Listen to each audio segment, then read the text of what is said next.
From the school run to the home run, watch a new show for all of Britain. So he can say whatever he wants. A straight talking show where all voices are heard. And, you know, when are we going to stop talking about smashing the gangs and actually do it? With the stories that matter from every part of our country. There's a bit of a crash landing there for your Chancellor. Bold, fearless and standing up for you. That's me, Martin Dordme, 3 p.m. till 6 p.m, weekdays, here only on GB News. The People's Channel, Britain's news channel. Westminster's full of talk, but out here, it's the real world. Am I allowed to talk then? No, that's it. This is where it matters, real people and real lives. That's what politics is all about. In fact, has Trump made a good start? No. Straight answers, no spin, and just a couple of pints. How many fingers have I got up? About 10. So join me for Lee Anderson's Real World every Friday at 7 p.m, only on GB News. The People's Channel, Britain's news channel. You want to know what's really going on in the corridors of power? Labour don't know what to do with you half the time, and that makes you quite lethal in the chamber. Get behind the headlines with Chopper's Political Podcast. Join me, Christopher Hope, as I sit down with the great and the good of British politics. We'll see where this ruling takes us. These are the stories shaping our nation. Chopper's Political Podcast, available now on all platforms. Listen in and stay ahead. Hi, I'm Michelle Dewberry, and my show is your opportunity to cut through all the noise and dive in headfirst to some robust debates. Ideas clash. Situation, because the failure is deliberately avoiding my point. Nothing's held back. And if you think this is the end of it, wait for more. And we do not shy away from the difficult stuff. Sometimes I want to shake people and say, if only you understood. So join me on Dubes & Co. weeknights at 6 p.m, only on GB News, Britain's news channel.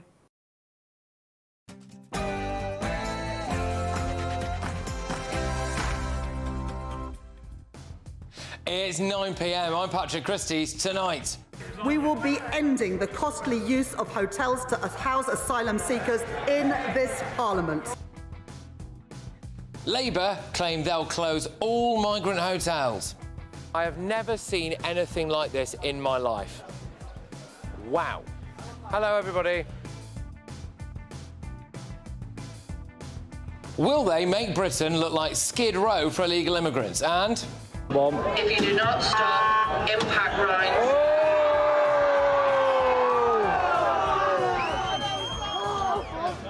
This violence is racism, pure and simple racism.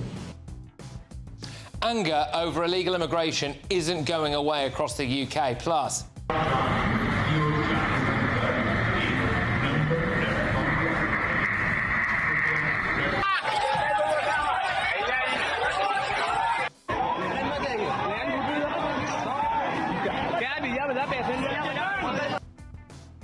is this the greatest survival story of all time? One man with a British passport walked away from the India plane crash. Also, he is stopped by the Spanish border guards operating on behalf of the European Union, that he would be handed back to the Gibraltars. I mean, you won't believe this. David Lammy's Gibraltar surrender deal gets even worse. I'll reveal all, and...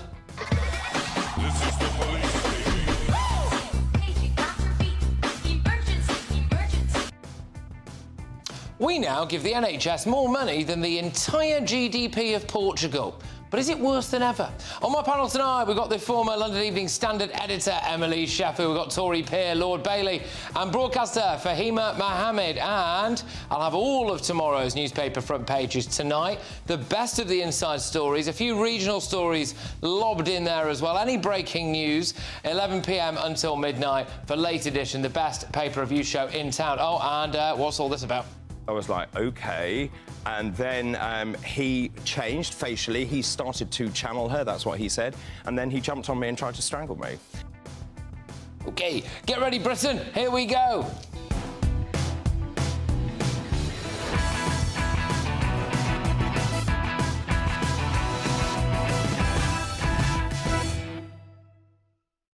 Are Labour about to turn Britain into Skid Row for illegal migrants? Next.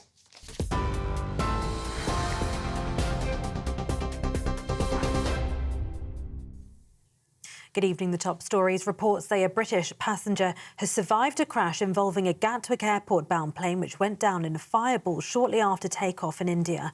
The survivor says he has no idea how he escaped the aircraft. His relatives have said a warning some viewers may find the following footage distressing. The Air India flight, which was carrying more than 240 people from the city of Ahmedabad, including 53 British nationals, collided with a medical college. The Hindustan Times said 40-year-old British man Vishwas Kumar Ramesh survived the crash, telling the newspaper 30 seconds after takeoff there was a loud noise and then the plane crashed. It all happened so quickly. Video circulating on social media shows the moment the plane went down, crashing into a ball of flames, as massive plumes of smoke can also be seen rising into the sky near the airport in Ahmedabad, the largest in the state of Gujarat. Prime Minister Sir Keir Starmer said the crash was absolutely devastating and that the investigation will take some time. The King says he and Queen Camilla expressed their deepest possible sympathy to those who await the news of loved ones. In a statement posted on Facebook this evening, Gloucester Muslim community said Akil Nanabawa, his wife Hannah and their 4-year-old daughter Sarah had died in the crash. Tata Sons, which owns Air India, will offer around £86,000 to the families of each person who died in the crash, they said. This is the first fatal crash involving a Boeing 787 Dreamliner, models of which have flown more than 5 million journeys across 14 years. Elsewhere, Northern Ireland's police chief has warned the bigots and racists, he said, that have been behind 3 nights of disorder in the region. His officers will be coming after them. The disorder largely took place in Ballymena, but violence has spread to other towns, including Larne, where a leisure centre providing emergency shelter for relocated families was attacked and set on fire. Authorities have described it as racist thuggery targeted at ethnic minorities and police officers. One man is clearly seen throwing a machete towards security services. The disorder began on Monday after a peaceful protest over an alleged sexual assault in the County Antrim town. 41 officers injured, 15 people arrested over 3 nights of violence. Chair of the Northern Ireland Policing Board, Mukesh Sharma, says it wasn't absolutely race-based. In other news, the Chancellor says she is disappointed after new figures show the UK economy shrank by 0.3% in April. The sharper than expected decline comes a day after Rachel Reeves promised to boost growth in her spending review. Her plans included an extra £29 billion a year for the NHS in England and boosts for defence, education and housing, although some departments will see their budgets squeezed. Economists say tax rises will be almost inevitable in the autumn, but Rachel Reeves defended her announcements. And in sport, Tottenham have appointed Thomas Frank as their new head coach. The Dane has signed a contract until 2028 and leaves Brentford after 7 years in charge. Spurs had sacked Australian Ange Postecoglou despite winning the Europa League to end the club's 17-year trophy drought. Those are the latest headlines. For now, more from me in an hour. For the very latest GB News direct to your smartphone, sign up to News Alerts by scanning the QR code or go to gbnews.com/alerts.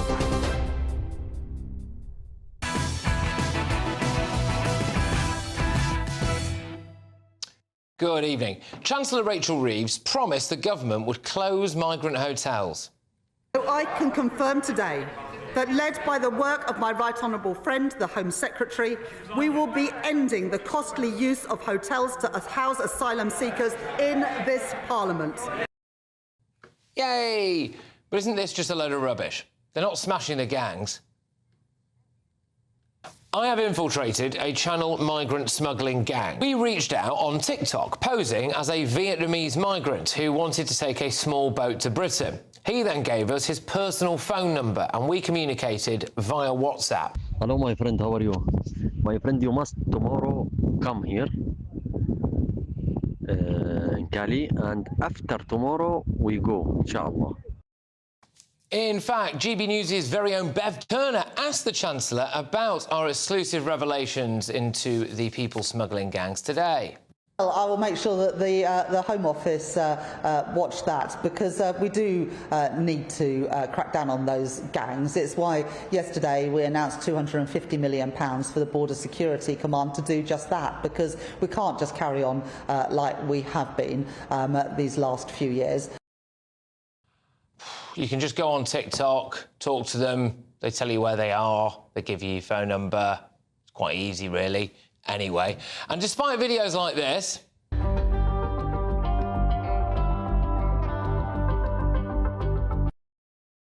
where Labour claims to be deporting loads of people, the truth is that they are paying most of those people to leave, and they can't say how many Channel migrants have been deported.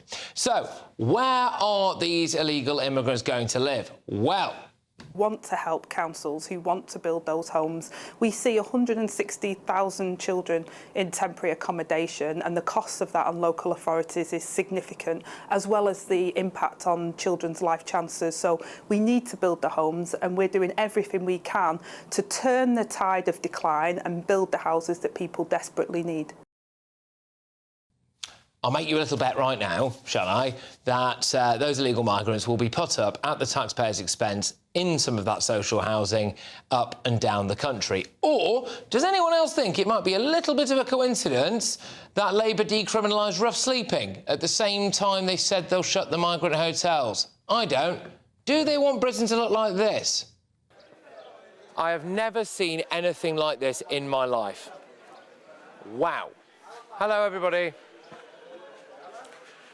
It's tents everywhere. This is going to sound awful to people who are just watching.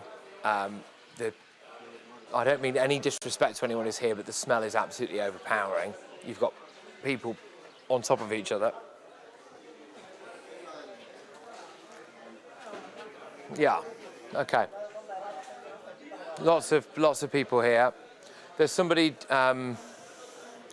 just praying over here. Or even like Skid Row in San Francisco.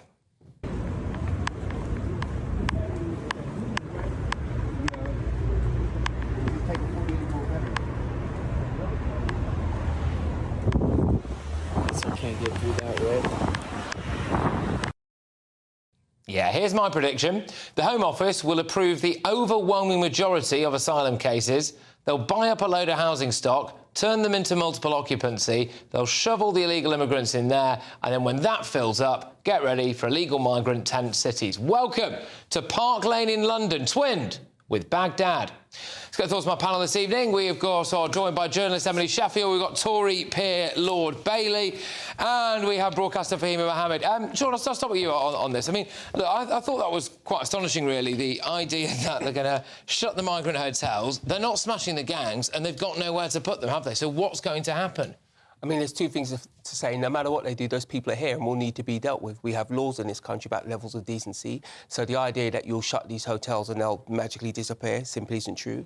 There'll be councils countrywide who now legally have to house a large number of these people. That will come at great expense. That you can't get around that. What was interesting, though, was the lack of detail as to where these people are going to go and how much they're willing to pay to have that be resolved. Emily, your views, where are Labour going to put the people who are no longer going to be in those migrant hotels? Absolutely no idea. Yeah. Do you? I mean... Well, I think it'll be tents and social housing. They've given us no detail, so until we get some detail, it's all guesswork between all of us. They've said, oh, well, you know, we're going to speed up the asylum system. Well, they're not going to speed it up so much we don't have, I don't know, at least 20,000. There are 30,000 in hotels right now.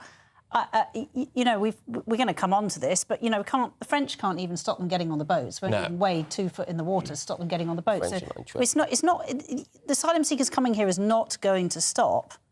And quite rightly, you know, we're not going to treat people like dirt when they come here. But it's just pie in the sky. They're scared about performing in the polls. So they wanted to announce something, so it's just sort of pie in the sky. Yeah, I think we need to look ahead, though, genuinely, and try to preempt what the reality is going to be. And Fahima, what do you make of this? Because those people are going to have to go somewhere. Realistically, we are not going to deport them. I mean, I would love to, but we're not going to. So it's going to either be tents, social housing, or new social housing, isn't it? Well, you cannot deport them if there's nowhere to go. There has to be a solution. And at the same time, these migrants that are living in hotels, they're not living at the Ritz. they are actually suffering in the sense that they want to work, they want to have a family life, and we need to see that there is definitely a system that has been broken for many years, not this in this government, but also the previous government. What jobs do you realistically think that most of them are going to do? Because, I mean... There's construction, there is lots of maybe, I don't know, restaurants, low skill, whatever it is, because there's still so much vacancies that are available in the UK that is not being actually... We talk about, you know, jobs being taken away, but at the moment there's so many vacancies at the moment. We have massive unemployment, don't we? So why don't we... Exactly, which no one's filling the gap right now. We have a large number of people who are economically inactive. That's slightly different to unemployment. People could do stuff to work. The issue is going to be this. For years we spoke about immigration as if it just makes your country richer. That is clearly not true. And it is. It is simply is not true. What it does, it enlarges the size of your economy, but it destroys your per capita head rush. How many people now, immigrant or not, at the lower end of society give more in than they take out? If you're an immigrant and you're starting from a full stop, and I'm assuming you're a good fella who wants to get a job, you're still going to cost the state a significant amount of money for a significant amount of time. Well, there's different types of migration and immigration. Well, I'm making the assumption, I believe correctly, that these are economic migrants, the vast majority of these. The point is, it doesn't matter. Even if they're seeking asylum, they're going to need a job, and it's going to cost us quite a lot of money to get them going. Well, it's going to fill spaces as well. Yeah, but we should have taken that into account when we took so many in. And by the way, I know we're coming on to the French, but we should get our money back. Yeah, OK. And yeah, we're going to come on to this a little bit later on in the show as well. What we're seeing in Northern Ireland, in various different towns, most notably Ballymena in Northern Ireland. My concern, Emily, is that we're going to see more of that because we're going to end up having to put a lot of these people somewhere. That means they're going to have to be dotted around the UK. The government was saying that Operation Scatter is a myth. Well, I mean, it's happening, isn't it? So it can't really be a myth. And it only really takes one incident to create a flashpoint. And I do wonder whether or not they're aware of this. No, I completely... I do not condone the behaviour that's happening in Belfast. It looks horrific. And we saw a machete, I think, what looked like a machete being thrown at a police officer. But I do agree that tensions will rise. There'll be people that feed on those tensions across social media. So it is a sort of tinder pot. I think at the heart of it, though, it is about fairness. You know, we can argue about whether immigration is good for this country or not. But the point is it's meant to be controlled immigration. And these people are jumping the queue. And actually, when you look at the figures of what's coming out of our foreign aid, which is meant to go to sort of war-torn countries to help people stay in their country so they don't need to come on a boat and get here. Well, all that aid is now 3.1 billion we spent on housing asylum seekers in 23 to 24. Of that, 2.4 was coming directly from foreign aid that we're meant to send abroad, by the way, not just to help people abroad, but actually it's a sort of soft power foreign office capability that we do that's incredibly important, actually. So this sense of fairness is going to keep causing these eruptions. It's like you say, because the British want fairness and they don't, let's be fair, like queue jumpers. They never have.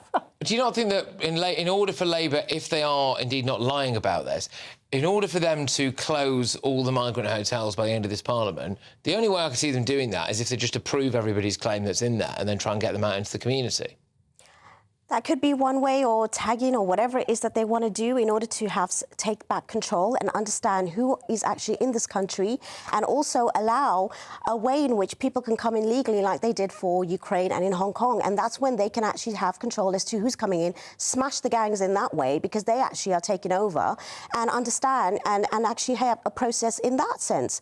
But I do feel that regardless of us talking about, oh, it's horrific and this, that and the other, but we're the ones here with the rhetoric of blaming migrants when it's actually the government's failure in actually putting those processes in place, not just in this year or last year, but decades ago. So that's the issue right now. If you're deliberately lying about being because, you know, the migrants know it's illegal to come here in a boat. Yeah. Well, they also know that they are suffering. Most of these boats are filled with young men.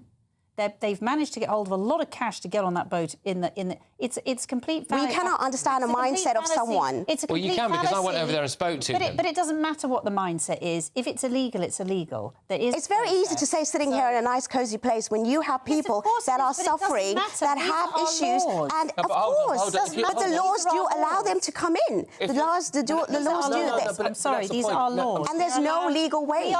Do you believe we don't have a right to protect our borders? Is that what it Absolutely, we have to. That's what I'm saying. It's the government and not the migrants. If they have a situation, What if they have a situation... What is your cap on how many migrants should be allowed? Hold on. You're What's missing. your cap? What are your numbers? You're missing a point. Well, we don't even know at the moment what's happening. Hold on. You're missing the point. These are illegal migrants. That's the first thing. They are illegal. Well, if you want to go by the law, it's irregular. You've said your piece. This is illegal migrants we're talking about, many of which have paid a lot of money to come here, many of which who are not seeking asylum. If we were talking about asylum seekers, different conversation. Okay, it's funny how you know everything about them. Are you honestly telling me that if I don't know exactly where you live, but if I live in Richmond, the house next to you or flat next to you, whatever it is, was sold, and then someone bought it, maybe the government, and turned it into a 5-bedroom HMO and put a load of new arrivals in there, and then outside on your street or at your local park there were tents full of people who just arrived in this country, that wouldn't bother you? You know what? If people are being criminal and they're doing activities that are criminal, that would bother me more. You cannot just criminalise everyone just because they look different from you or they speak a different language and you have a perception and assumption which just, brushes everyone in the same sort of way, just from a few reasons. That is just dehumanising everyone. I tell you why it wouldn't bother me, because it's a matter of scale. If you bring in a certain amount of immigrants that we can deal with, give them places to live, get them work, get them their children through school, absolutely fine. Where the problem lies is when you bring in so many that you can't administer your country. That's government problem. What about the other poor people who were born here? Well, this is it. You need to work with them too. Fundamentally, I'll put this here. Fundamentally, I personally feel that people who are British, i.e. born here, who have chosen to live somewhere, a particular part of the country, of their own free will, who've worked hard, paid their taxes and abided by the law, do have a right to be concerned about whether or not local properties in the area they've chosen to live in, because they like that area, are going to end up accommodating, say, like 5 different Somali families or something like that. I think they've got a right to be worried about that. Why should it matter where they come from, who's living next to you? We are in a society that it shouldn't matter unless, of course, they're doing something illegal and wrong. Why are you picking on certain groups and making it a problem because they're like that? So you don't... I'm not making it a problem. Yes, you are. I'm saying that that's I what think gives people the riots are happening. And I happily will. I think that people have a right to want to protect the culture and the identity of where they currently live. Culture now. So that's going to become law. What does that mean, anyways? We are all different. We all have differences. We're sitting here and we're all 3 different. Absolutely. So what are you talking about?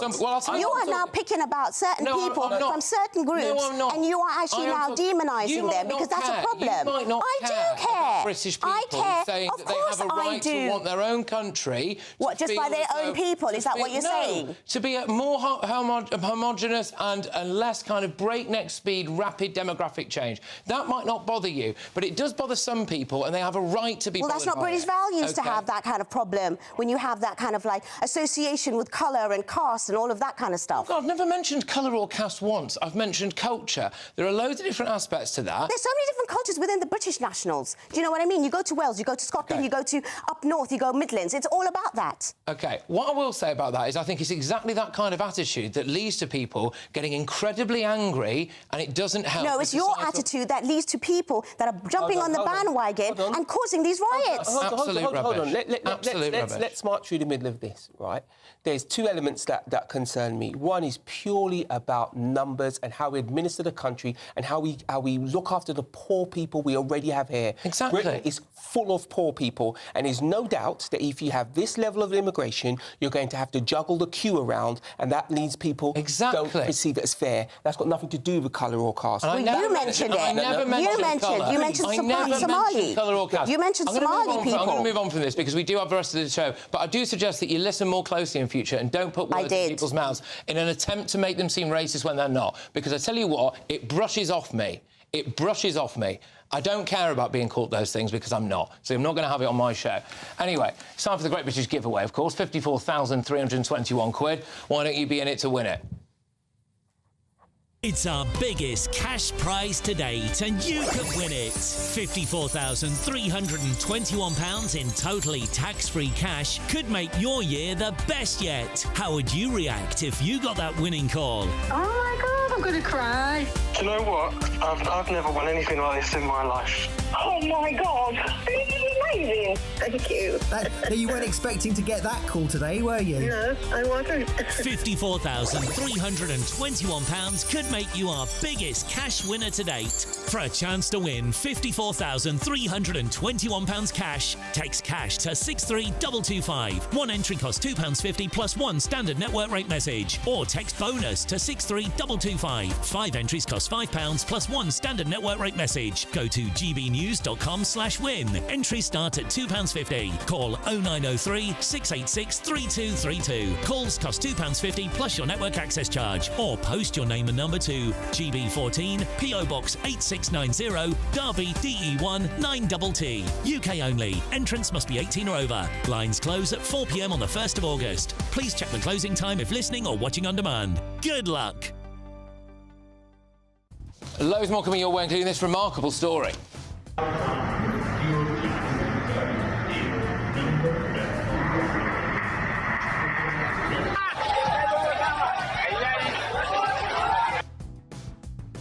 Well, just an unbelievable, possibly the best survival story of all time for one man there, but of course a deep tragedy for hundreds and hundreds of others. I'll go live to India for the latest, but before that...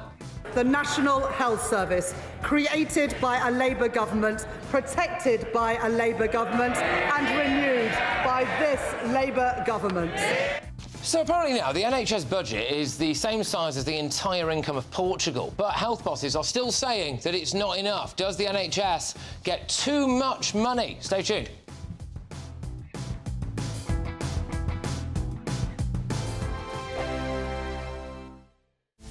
This is Britain's Newsroom, where your voice matters. It's just astonishing. With expert analysis and honest opinion, we don't just keep you informed. We bring you unique perspectives you won't see anywhere else. Can't argue with any of that. When the news happens, it happens here. On Britain's Newsroom, weekdays from 9:30 a.m. Only on GB News. Westminster's full of talk, but out here, it's the real world. Am I allowed to talk now? No, that's it. This is where it matters, real people and real lives. That's what politics is all about. The fact is Trump made a good start. No. Straight answers, no spin, and just a couple of pints. How many fingers have I got up? About 10. So join me for Lee Anderson's Real World every Friday at 7 p.m. only on GB News. The People's Channel, Britain's news channel.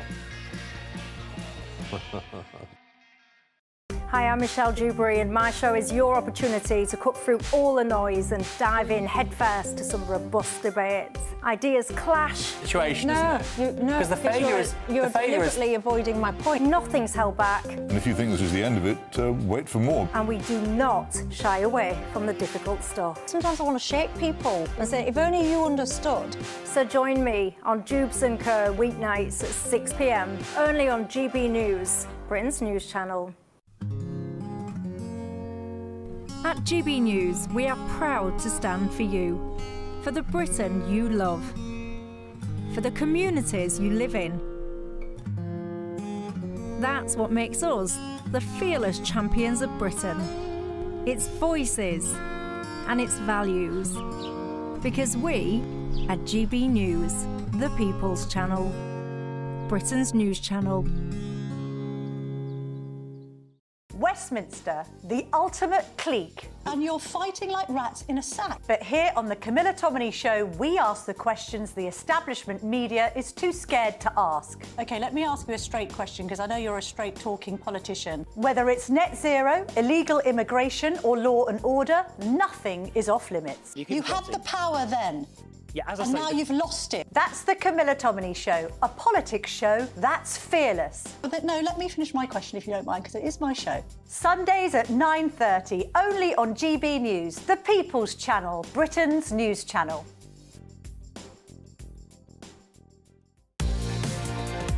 Mornings don't have to be tiresome, especially if you have the right company. Wake up to news as it happens, opinion and debate, and of course, a little bit of entertainment too. Because when the kettle's on, we're on.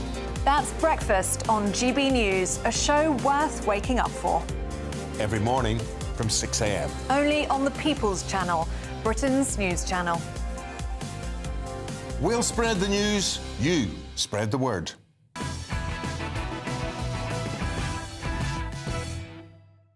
Coming up, we're going to go live to India after a Brit miraculously survived that horrific plane crash. But first, does the NHS get too much taxpayers' money? Time for the head-to-head. So, the NHS was one of the big winners in yesterday's spending review, with the Chancellor, Rachel Reeves, allocating an extra £26 billion every year to the health service. I am proud to announce today that this Labour government is making a record cash investment in our National Health Service, increasing real terms day-to-day spending by 3% per year for every single year of this spending review. An extra £29 billion per year for the day-to-day running of our health service. Mr. Speaker, that is what the British people voted for, and that is what we will deliver. The Chancellor's announcement yesterday means that the NHS budget is now equivalent to the entire income of Portugal. Within a decade, 10% of the entire British workforce could be employed by the NHS. And yet, official modelling by the government shows the NHS is unlikely to hit the Prime Minister's key waiting list target of treating 92% of patients within 18 weeks of a GP referral. So, I want to know, does the NHS actually get a bit too much money? Going head-to-head on this now, our GP, Basha Mukherjee, and the editorial director and head of political economy at the IEA, Dr. Christys Nimitz. Thank you very much, both of you. Tremendous to see you. Dr. Christys, I'll start with you. Does the NHS get too much money? Well, I don't have a particular view on how much money we should spend on healthcare specifically, whether that should be 11, 12 or 13% of GDP. My issue is just, what are we getting in return? You know, spending is at record levels, the highest it's ever been, and that was before this announcement. It's going to be even more now. We are already globally in the top 10 when it comes to healthcare spending. As a percentage of GDP. And nonetheless, we have more than 6 million people on waiting lists, some of them on multiple waiting lists at the same time. So this is like paying for a business class flight on a luxury airline and getting Ryanair, well, if anything, if the plane arrives at all. Well, watch out, because Ryanair will come for you on X for saying that. Probably. I've suffered their wrath before. Basha, I'll ask you this. Look, I mean, when you see the numbers there, like, our spend is like the entire income of Portugal, and you do see the outcomes, it does make me think whether or not really we're giving it too much money for the service that we're getting.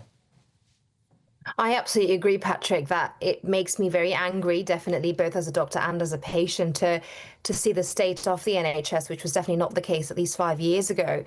But what we have to understand is that this is a sinking ship, and what is the alternative? If we lose the NHS, how is that going to look like for our public? And unfortunately, this is where we need to funnel more money in at this point to rebuild, to basically, you know, negate some of the effects of years of neglectful spending on the NHS, wasteful spending of the NHS.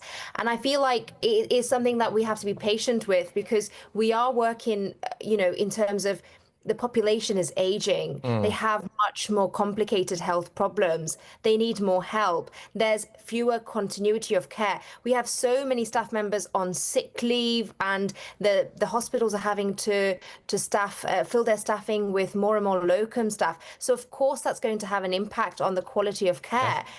But this is where, to ensure staff retention, we need to invest more at this point in time. OK. All right. Christian, we're going to have to be relatively quick here. But is there an alternative to the NHS that could work? There are plenty of alternatives to the NHS, yes. So just on the other side of the channel, there's the system of the Netherlands.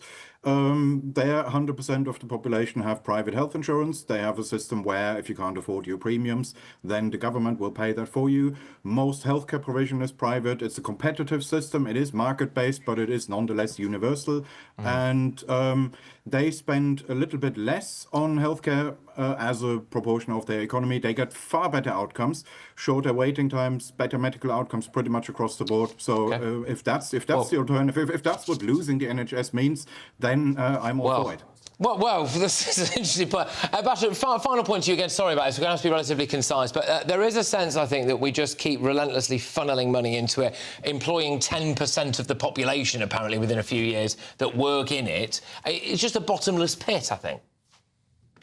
It can be very easy to see it that way, but if we make a direct comparison, my colleague here has just compared with Netherlands, but if we made a direct comparison with Germany, for instance, there are only a couple of percent of GDP ahead of us. They're about 13%, and we're at about 10%. And the health outcomes are better there in terms of cancer care and obesity. The health outcomes are better. They have more doctors per members of population, and they have more beds there. So we can be hopeful. Of course, that does not mean that we stop in terms of, addressing the waste management for sure. Yeah. But we do need to invest more. That's the thing. I mean, it just seems to me as though a lot of this money is very unconditional. There doesn't seem to be an attempt to really slash a load of waste. There doesn't seem to be an attempt, if you miss your targets, it's, oh, well, whoopsie. But anyway, thank you very much, both of you. Tremendous to have you on. There's GP Basha Mukherjee then, editorial director and the head of political economy at the IEA, Dr. Christys Nemitz, coming up very shortly. He is stopped by the Spanish border guards operating on behalf of the European Union, that he would be handed back to the Gibraltars. Right, so our Foreign Secretary David Lammy was forced to admit that Brits could be stopped from entering Gibraltar by the Spanish police. So is this the ultimate Brexit betrayal? Is it, frankly, a betrayal of Britain? I'll find out shortly, but first...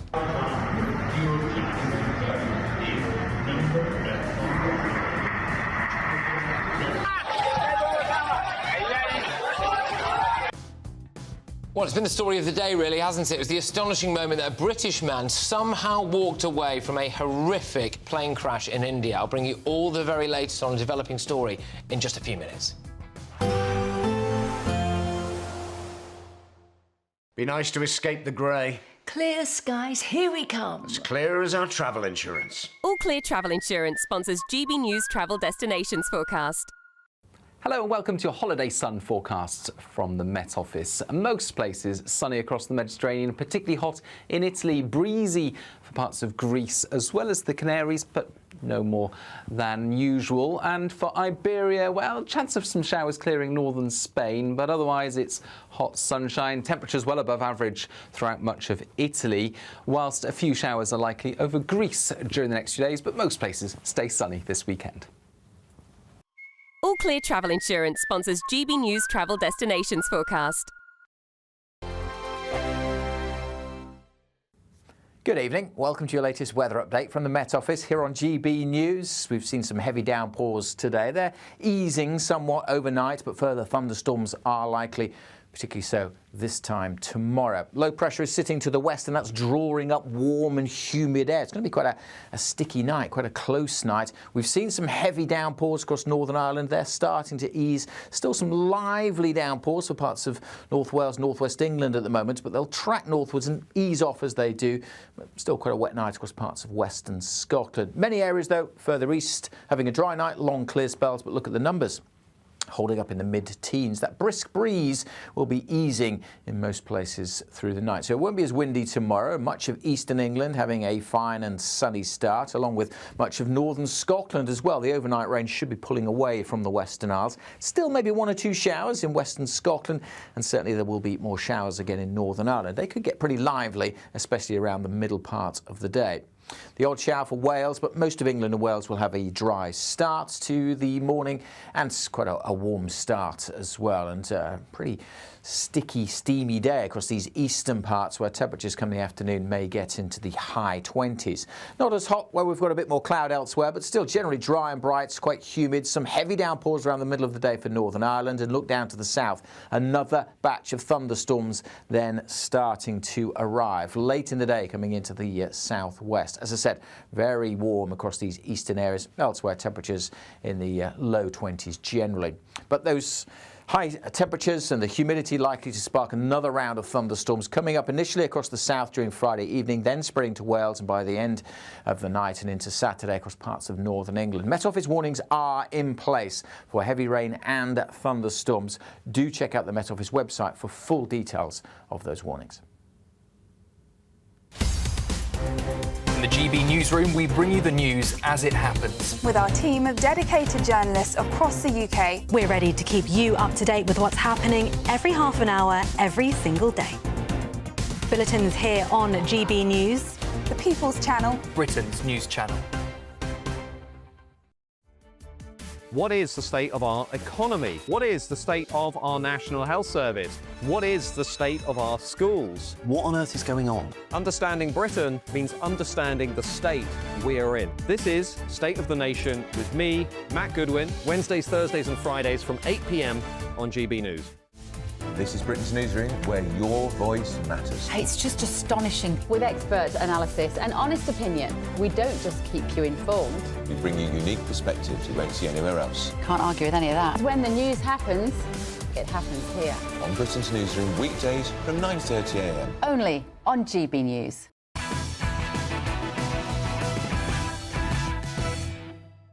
Welcome back. Coming up, the Foreign Secretary David Lammy's Gibraltar deal just got a lot worse. I'll reveal all very shortly. But first, well, it's a story of a miraculous survival. A British man is believed to be anyway, the sole survivor of a tragic Air India plane crash in which more than 290 people lost their lives. This incredible footage shows him just walking himself to an ambulance moments after that horror crash.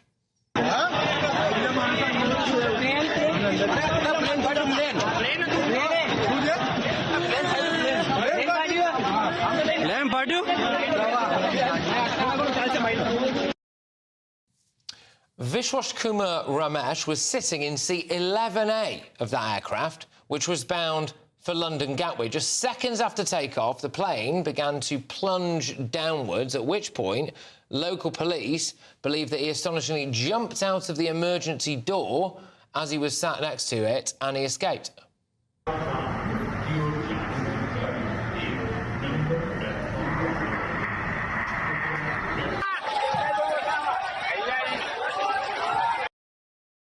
So 53 British nationals were on that flight, which crashed into a hostel full of doctors. I mean, it's just an all-round disaster, really, isn't it? And joining me now, live from India, is journalist and broadcaster Yash Sharma. Yash, thank you very much. Tremendous to have you on the show. Thank you.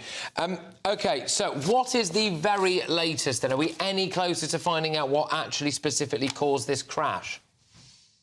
Not really. It's we do not still have any official word on what caused it, and it still may take some more time before we have any official word on that. But Air India, the airline operator, has just confirmed an hour ago that all but one passengers have been killed, and there's just this one lone survivor that we just saw on TV, Vishwas Kumar Ramesh, and definitely, I mean, what an incredible story among all the ill-fated news that we are seeing. We are hearing that more than dozens have also been killed in the hostel, or in the nearby residential areas where the plane crashed actually on the ground. There was this residential building of doctors who were working on a nearby hospital. There were families there, and reportedly 4 to 5 story building of in that residential area also came down under huge smoke. So yes, yeah. I mean, we still do not have any official word on how it happened, but as Boeing has also, the company has also mentioned that they are working with the Indian government and Indian authorities to support the investigation. Indeed. And what is the general level of safety like at airports like Ahmedabad? I mean, Ahmedabad is one of the most advanced airports that India has. It's in one of the most advanced, or infrastructurally advanced states. Gujarat, where this happened, Ahmedabad is it's one of the most major cities of that state. It's also the home state of Prime Minister Narendra Modi.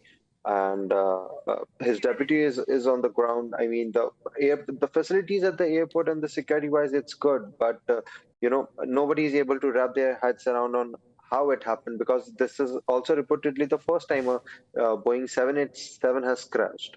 Yes. Yes, indeed. And I suppose the attempts now by the officials will be to try to find the black box, the recording that's inside that passenger jet, to be able to find exactly what happened, I think. Yes, and the efforts for that are already on. India's Home Minister Amit Shah had visited that spot earlier, and the operations to recover anything, the luggage, the aircraft, aircraft debris, anything that remains there, the efforts are ongoing, and I think they should be done by early morning tomorrow India time. That is like in next couple of hours. Yes, the efforts are already going on to do that. Yes. Okay. Well, Yash. And can I ask you? Presumably, this has covered a huge area of the devastation because you've got the area near the airport, huge explosion, that building that was full of doctors as well, and then various different hospitals will have been used to house the victims and of course in many cases, sadly, the deceased. So a huge emergency effort underway in India at the moment. Yes, definitely, and this accident has shocked everyone because I mean, it is hitting out of nowhere, and it's like it's one incident after another. There were also multiple other minor accidents that were reported in India in the last couple of days only. So this has hit very hard, and everybody is shell shocked right now. Okay, well, thank you so much for joining us and giving us the very latest, Yash, and you take care as well. We'll probably be talking to you at some point tomorrow, I would have thought. It's Yash Sharma, their journalist and broadcaster, of course, based in India for us. Right, loads more coming your way at 10 p.m. If you do not stop, impact rise.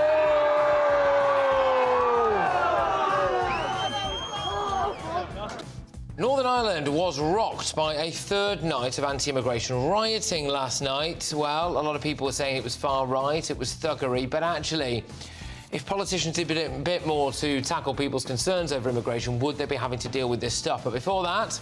He is stopped by the Spanish border guards operating on behalf of the European Union, that he would be handed back to the Gibraltars.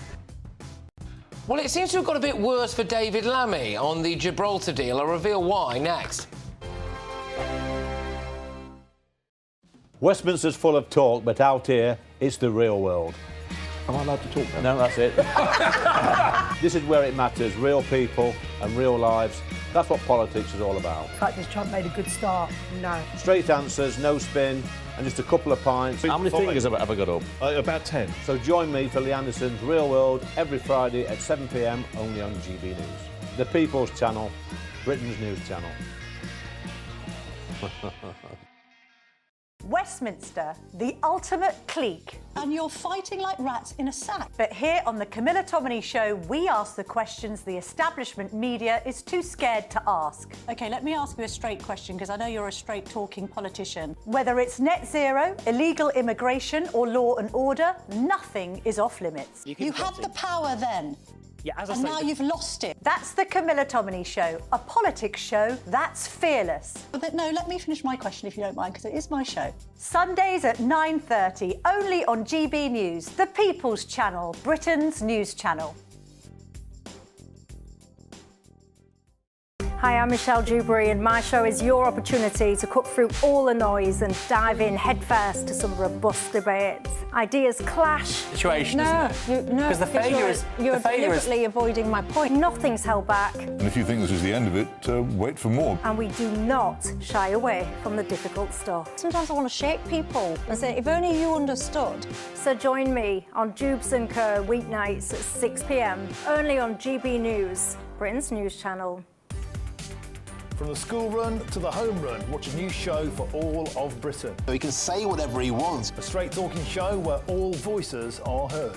And, you know, when are we going to stop talking about smashing the gangs and actually do it? With the stories that matter from every part of our country. There's a bit of a crash landing there for your Chancellor. Bold, fearless and standing up for you. That's me, Martin Daubney, 3 p.m. till 6 p.m, weekdays, here only on GB News. The People's Channel, Britain's news channel.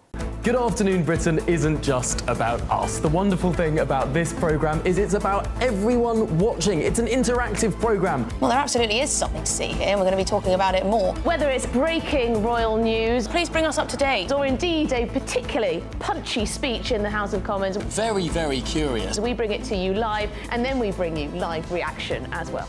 That's Good Afternoon Britain, weekdays from midday. Only on GB News, the People's Channel, Britain's news channel. This Saturday, join GB News as we mark the King's official birthday. Trooping the Colour, hosted by Charlie Peters, Miriam Cates and me, Cameron Walker, live from Buckingham Palace from 10 a.m. this Saturday on GB News, the People's Channel, Britain's news channel.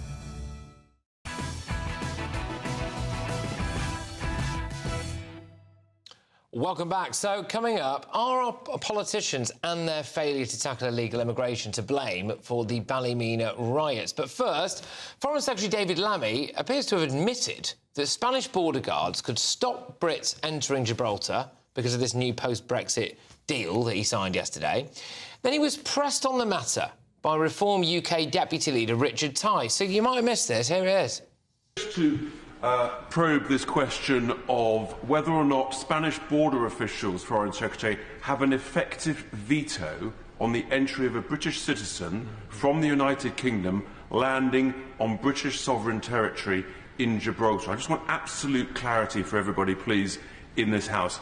Do Spanish officials have a veto or not? If he flew into Gibraltar Airport and there was an alert, I'm not sure why there might be an alert in the Schengen system, but if there were an alert in the Schengen system, can I reassure him that as he is stopped by the Spanish border guards operating on behalf of the European Union, that he would be handed back to the Gibraltars?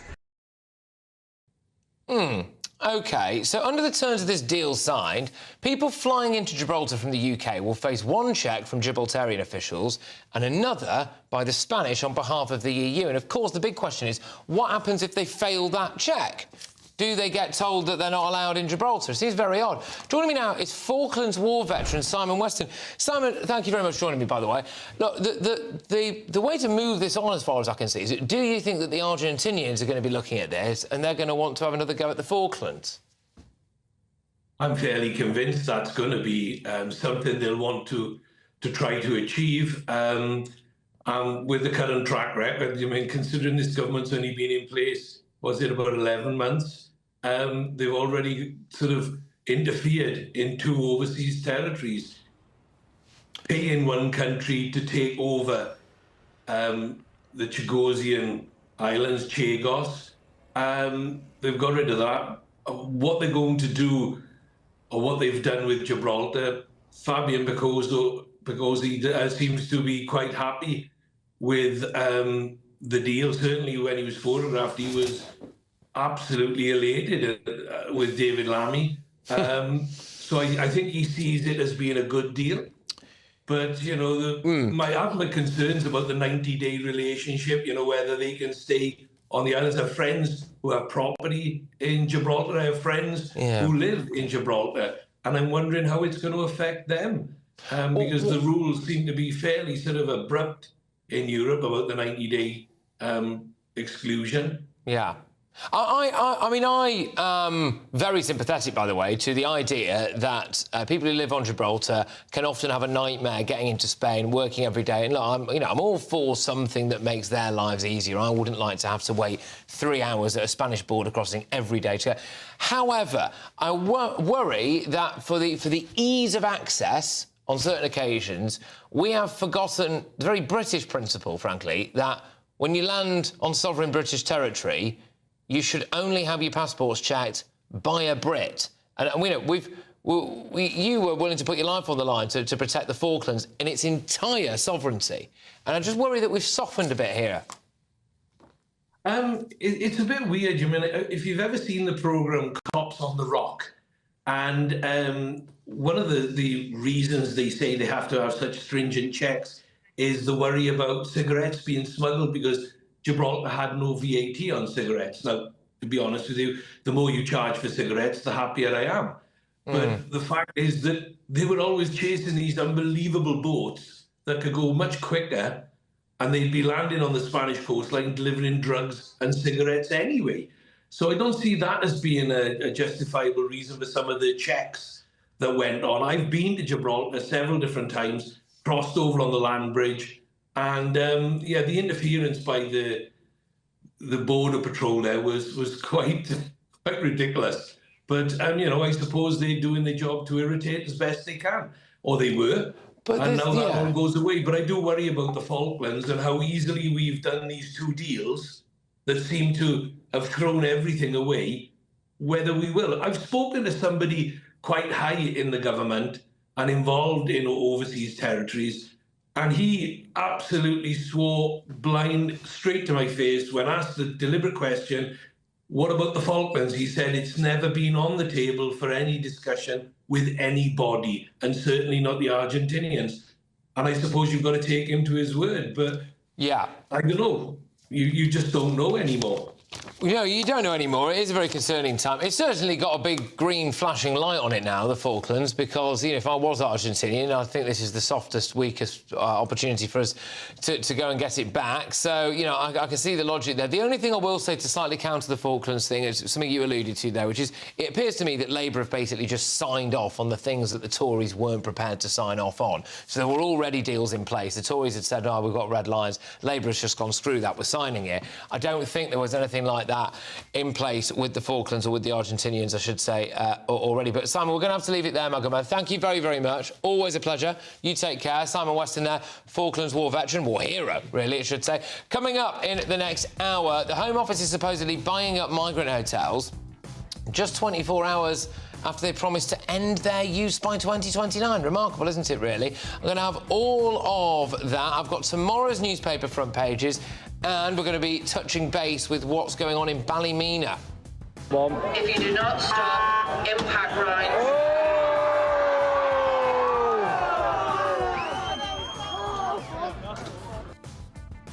Northern Ireland was rocked by a third night of anti-immigration rioting last night, but is there anything that's going to happen tonight? Are they all really far right, or actually have there been serious issues with politicians ignoring the will of the people for so long? And is that what's really to blame? Now, all of that and much more. Stay tuned.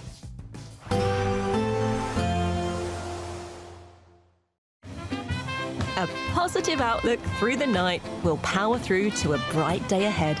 Boxed Home Battery Storage, sponsors of weather on GB News.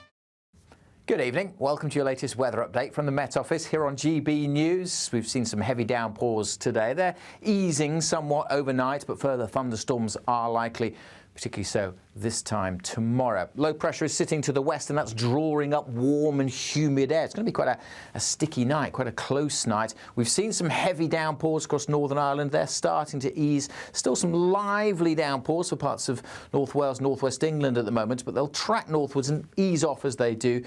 Still quite a wet night across parts of western Scotland. Many areas, though, further east, having a dry night, long clear spells, but look at the numbers.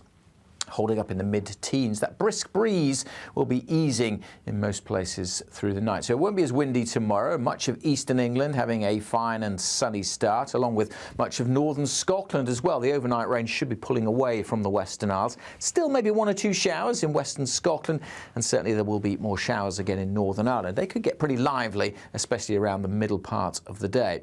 The odd shower for Wales, but most of England and Wales will have a dry start to the morning, and quite a warm start as well, and pretty sticky, steamy day across these eastern parts where temperatures come in the afternoon may get into the high 20s. Not as hot where we've got a bit more cloud elsewhere, but still generally dry and bright, quite humid. Some heavy downpours around the middle of the day for Northern Ireland, and look down to the south. Another batch of thunderstorms then starting to arrive late in the day, coming into the southwest. As I said, very warm across these eastern areas. Elsewhere, temperatures in the low 20s generally. But those high temperatures and the humidity likely to spark another round of thunderstorms coming up initially across the south during Friday evening, then spreading to Wales, and by the end of the night and into Saturday across parts of northern England. Met Office warnings are in place for heavy rain and thunderstorms. Do check out the Met Office website for full details of those warnings. A positive outlook through the night will power through to a bright day ahead. Boxed Home Battery Storage, sponsors of weather on GB News. £54,321 in totally tax-free cash could make your year the best yet. How would you react if you got that winning call? Oh my God, I'm going to cry. Oh my God. Thank you. You weren't expecting to get that call today, were you? No, I wasn't. For a chance to win £54,321 cash, text cash to 63225. One entry costs £2.50 plus one standard network rate message. Or text bonus to 63225. 5 entries cost £5 plus one standard network rate message. Go to gbnews.com/win. Entries start at £2.50. Call 0903 686 3232. Calls cost £2.50 plus your network access charge. Or post your name and number to GB14 PO Box 8690 Derby DE1 9TT. UK only. Entrance must be 18 or over. Blinds close at 4 p.m. on the 1st of August. Please check the closing time if listening or watching on demand. Good luck. Hi, I'm Michelle Dewberry, and my show is your opportunity to cut through all the noise and dive in headfirst to some robust debates. Ideas clash. Situation, isn't it? Because the failure is... You're deliberately avoiding my point. Nothing's held back. And if you think this is the end of it, wait for more. And we do not shy away from the difficult stuff. Sometimes I want to shake people and say, if only you understood. So join me on Jubes & Co. weeknights at 6 p.m, only on GB News, Britain's news channel. This is Britain's Newsroom, where your voice matters. It's just astonishing. With expert analysis and honest opinion, we don't just keep you informed. We bring you unique perspectives you won't see anywhere else. Can't argue with any of that. When the news happens, it happens here. On Britain's Newsroom, weekdays from 9:30 a.m. Only on GB News. Welcome back to Britain's Newsroom with Andrew and Beth. Hello everyone, Patrick Christys here. I'm Michelle Dewberry. Britain's News Channel. Access the stories that matter to you. Take the GB News family with you on any device. And as long as you have an internet connection, tune in to GB News anywhere on the planet or beyond. GB News, the People's Channel, Britain's news channel. In the GB Newsroom, we bring you the news as it happens. With our team of dedicated journalists across the UK, We're ready to keep you up to date with what's happening every half an hour, every single day. Bulletins here on GB News, the People's Channel, Britain's news channel. What is the state of our economy? What is the state of our National Health Service? What is the state of our schools? What on earth is going on? Understanding Britain means understanding the state we are in. This is State of the Nation with me, Matt Goodwin, Wednesdays, Thursdays and Fridays from 8 p.m. on GB News.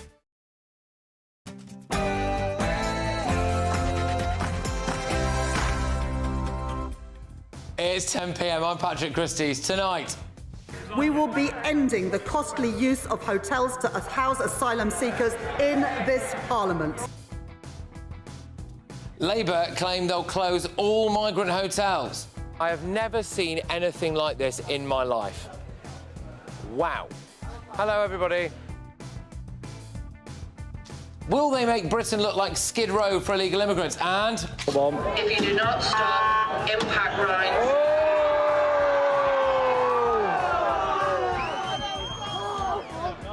This violence is racism, pure and simple racism. Very shortly, I'm going to take you live to Ballymena. Anger over illegal migration is certainly not going away by the sounds of things. Plus...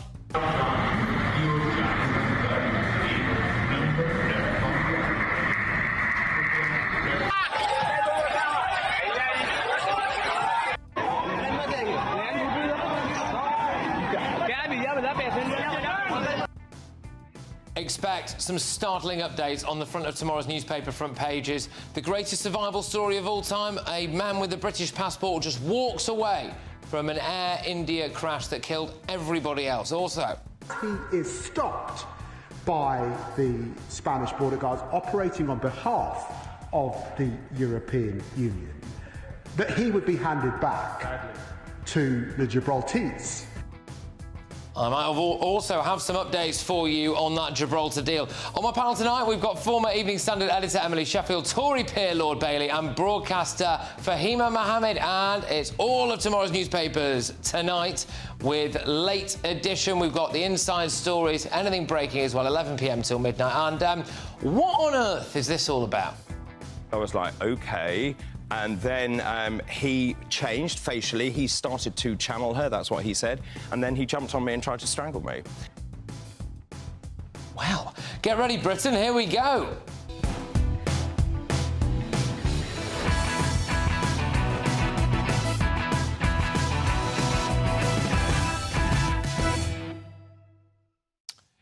It's not a mystery why people are rioting. Next.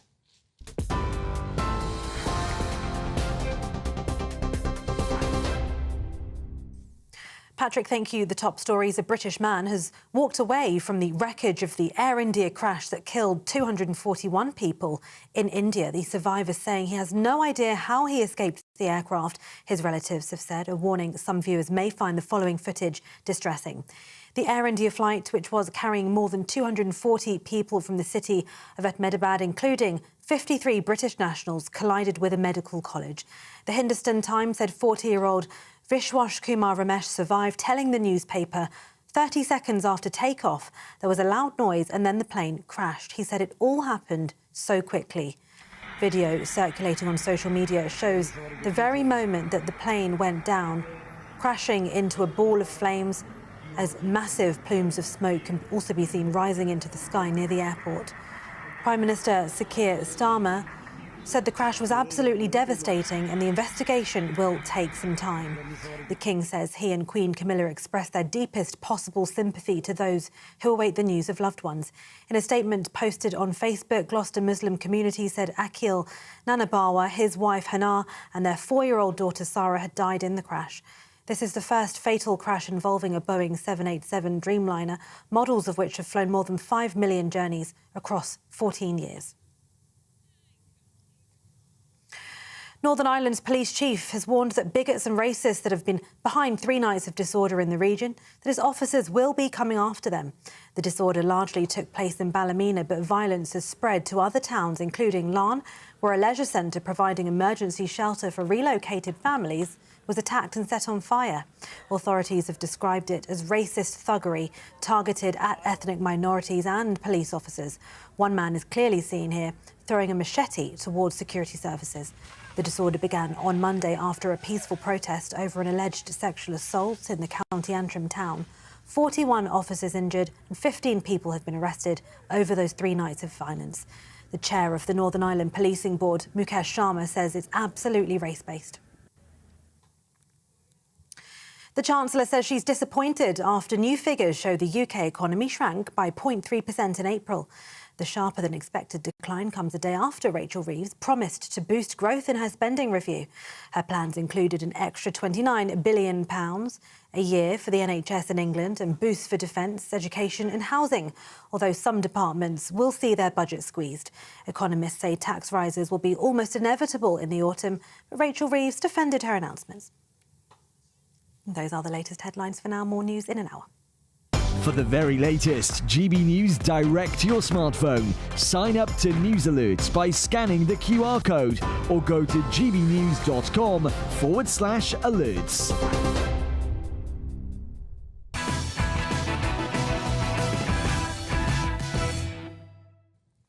You don't have to agree with riots to be able to understand them.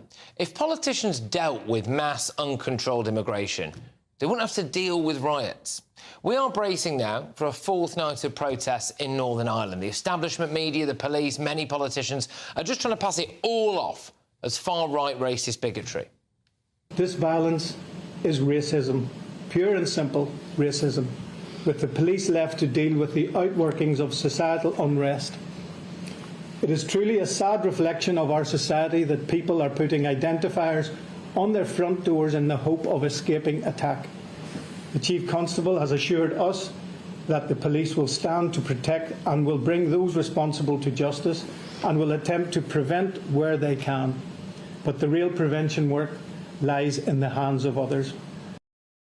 OK, so if you look at the left-wing Independent newspaper, you have to scroll quite a long way down their website before you get this line in the article that's got the headline, "What is behind those riots?" So it goes, "The unrest started after a peaceful protest on Monday, which was organised in support of the family of a girl who was the victim of an alleged sexual assault in the area. In connection with the incident, 2 14-year-old boys have appeared in court charged with attempted rape. The charges were read to the teenagers by a Romanian interpreter." Now, I want to make a few things very, very clear. Firstly, this is an active case. Nothing has been proven and everyone is innocent until proven guilty. I also have no doubt that some people are racist, and I do not condone the behaviour like things like just setting random foreigners' homes on fire or attacking police officers like this.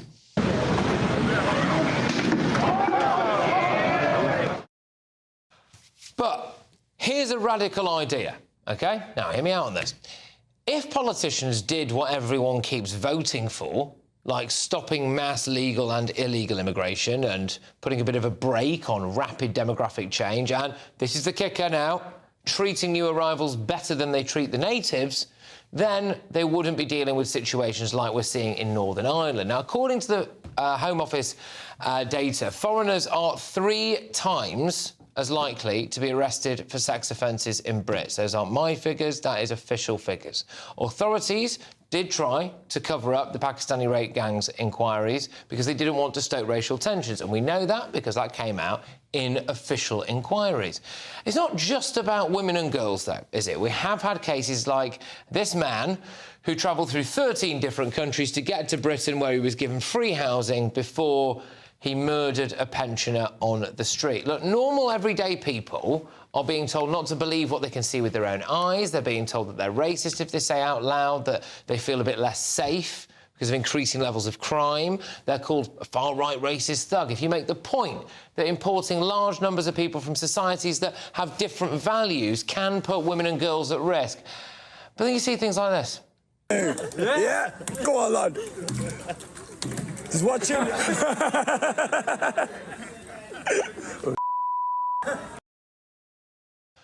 Now, that was a group of ethnic minority men attacking a police station.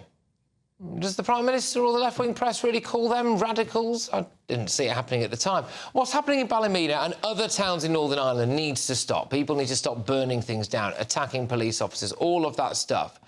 But the point here for me is this. It's not a mystery as to why it's happening. And I do think this is a reaction to a mess that our politicians created. We're joined now by GBNews reporter Doogie Beattie, who is in Ballymena for us. So, Doogie, thank you very much. Thank you very much. Gosh, you're standing out in the rain, unless, of course, you have been victim to one of the police water cannons. But what's going on where you are? Patrick, this is Portadown. It's not Ballymena. And tonight, Portadown has kicked off.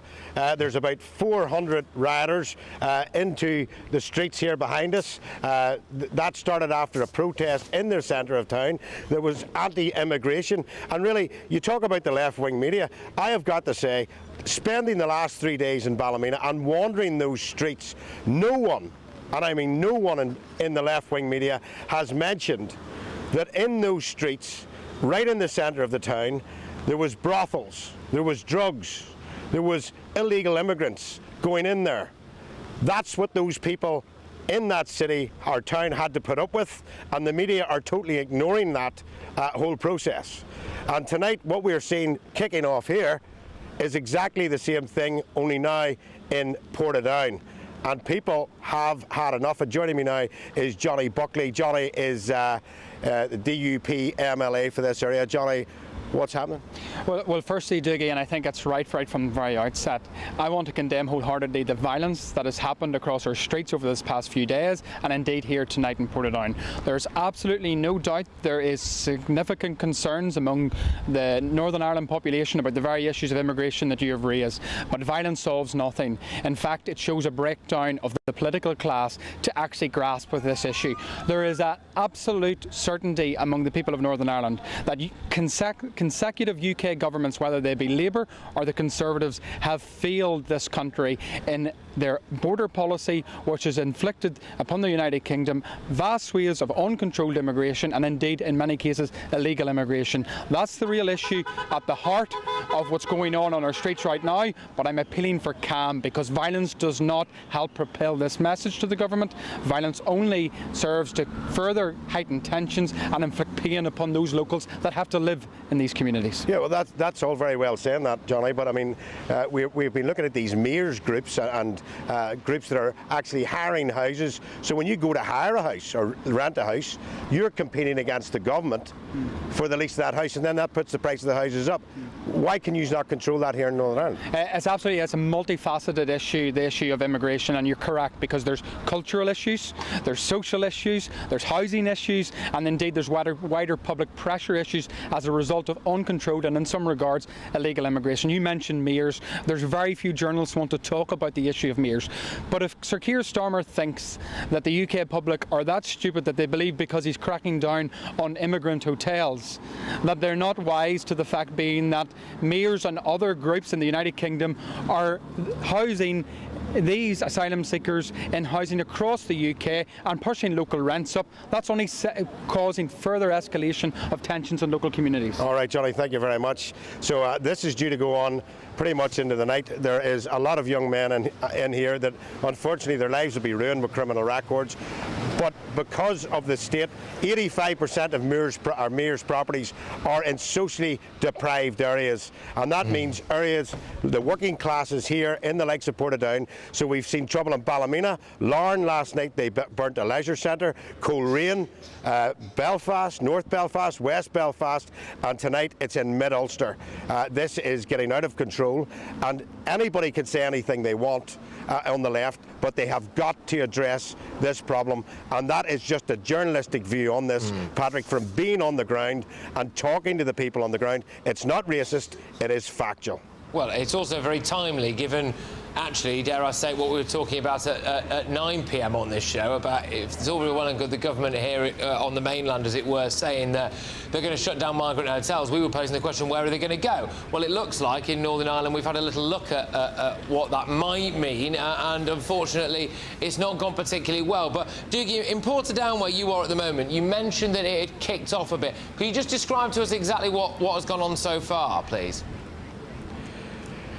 Well, there's been one arrest. There's been 9 plastic bullet rounds. Those rounds we talked about last night already fired. One man was hit 3 times with them. And why I'm standing here away from the TSG, those Land Rovers, those snatched Land Rovers you can see there, is because they have brought the dog units out. And unfortunately, Patrick, dogs can't read a media pass. So when they go down that street, if we happen to be standing there, we'll be right in the middle of it. So water cannon, not a problem. Baton rounds, not a problem. But dogs, definitely not at this stage of the game. And these units here will go in after the dogs, and then they will try to snatch as many riders as they can on the way through. But this is only really causing real pressure on the Northern Ireland Executive, and it is causing real pressure on the taxpayer of Northern Ireland, because things like leisure centres being burnt should not happen. That means that the likes of Larne is without a leisure centre. It was a totally stupid policy. They shouldn't have done it, and these people here shouldn't be wrecking their own society. But unfortunately, they think they're not being heard, and their politicians are not listening to them. Well, Dougie, thank you very much. You've been doing absolutely incredible stuff for us on the ground over there for the last few days. I do hope that we might be able to go back to you a little bit later on, but of course, got to be safety first as well. Dougie, thank you. Dougie Beattie there, GB News reporter. Who's in Ballymena sorry, not Ballymena, Portadown. It's my fault again. I'll get that right one day. Anyway, let's get thoughts from my panel. We've got journalist Emily Sheffield, Tory peer Lord Bailey, and political commentator Fahima Mohammed. Emily, what do you make of what we're seeing going on now across Northern Ireland? You know, is it a case of you don't agree with it, but you can kind of understand it? It's tricky, because I've just been doing a bit of research into sort of what's going... Because he's talking a lot about what's going on underneath, isn't he? He's talking about the undercurrents and why this pressure's built up there. There's actually relatively low unemployment in Portadown. Wages are fairly steady there. So there's got to be a sort of feeling of, like, frustration of choices. It's got a manufacturing it's got a manufacturing background of jobs, but there's actually a lot of new life and sciences moving in there. There's a very diverse employment. As he was saying, that there's this sort of bubbling feeling of their community feeling broken up in some way by migrant populations coming in. And this was specifically aimed at the Roma, which is where it started in Ballymena. And then, we don't know much about the case, but, it looks like they're Romanian. So we don't even know if this is from the same community. Romanian and Roma are not necessarily the same. Well, quite. So, you know, it's kind of extraordinary. It's always young men, though. So what I would focus in these riots is what are the frustrations that are building? There's a number. So you played the VT of the police officer saying it's racism pure and simple. It's definitely racism, but it isn't simple. And that's the point, isn't it? You know, two things. Why it's always young men is because young men are militant for their community. So if your community is feeling in a particular way, if your community arrives on the street, it's normally in the form of young men. You talk about the levels of employment in that area, that's irrelevant if you're from the part of that community that's doing poorly. No, London is the richest place in Europe, probably. There's a lot of people who are doing very, very badly. So if you have the riot, it is well staffed. The point I'm trying to make is if people 400 people's a lot then, Portsdown. That's a big. That's quite a sizable, and social media will be having its effect as well. Social media. But if politicians and journalists, here's the key thing, and journalists don't acknowledge some of the feelings of those communities, then it will grow because it's linked to their change in pace. What does it mean? And that's why I was trying to look at. I wonder if some of these, you know, manufacturing was the big employer there. Are these the men that are not moving into the new social sciences that are coming, and they feel left behind, they feel left out, and then there's this feeling of frustration and unfairness when they see other people they think coming in to take their jobs. And then it's about a sort of tinder, isn't it? It just takes something to blow it all up. Indeed. Peter, I'll bring you in. So can you understand why some people feel incredibly frustrated at maybe they've voted consistently for things like lower immigration, they've voted consistently for better law and order and all of that, and they've not got it, and then there are flashpoints or incidents, we're not going to go into the specifics of this alleged case in Ballymena, but there can be flashpoints and then frustration comes out. Where are you on that? I work within the criminal justice system and I work with probation officers and police officers. And as far as I'm concerned, there should be no one justifying or even understanding other criminals being a threat and using excuses as migrants or other criminals for that behaviour. That is absolutely abhorrent, and I cannot believe we can sit here and even try to justify those kind of acts, which is destroying. We have the police, we've got, loads of people. Justify it, by the way, we've all made I am just saying in general, no one's saying that. But the fact that we are questioning, can you let me finish? We are trying to understand here why they might feel like this. Come on, they are also criminals doing criminal things and activities. If you don't understand it, and if you don't address it... Yeah, but you don't act in that way. You would not understand criminals if you don't act in that way. To be honest... Can I say something? I've edited the Evening Standard. There are young kids, and we were just discussing how a young kid got stabbed by 3 other young kids in London. We absolutely try and look at why those 3 14-year-olds went and stabbed that other child. I work in rehabilitation and we do look at that, but that's still not an excuse for you to say... It applies to everything with No, you don't compare apples and pears here, OK? At the same time, what I'm trying to say is you cannot justify criminal acts of these people to say that they have a reason. Yes, you can understand that. Yes, you can go and understand what might be the reason for it. Justifying it. Just say something. I've been in community work for over 38 years, been in politics for probably 25 at this point. Let me make it very clear to you. You absolutely have to understand where they're coming from, because if you don't, you will get a repeat, and you'll get multiple repeats. And when you're talking about civil unrest at this level, it will grow. So journalists, politicians, school teachers, police officers and those individuals involved need to understand where it came from in order to answer the question. It is not good enough just to tell those people they're racist. Yes, they are, but that is not the answer. Telling someone they're racist means they'll just accept it and go more. If they are specifically saying things that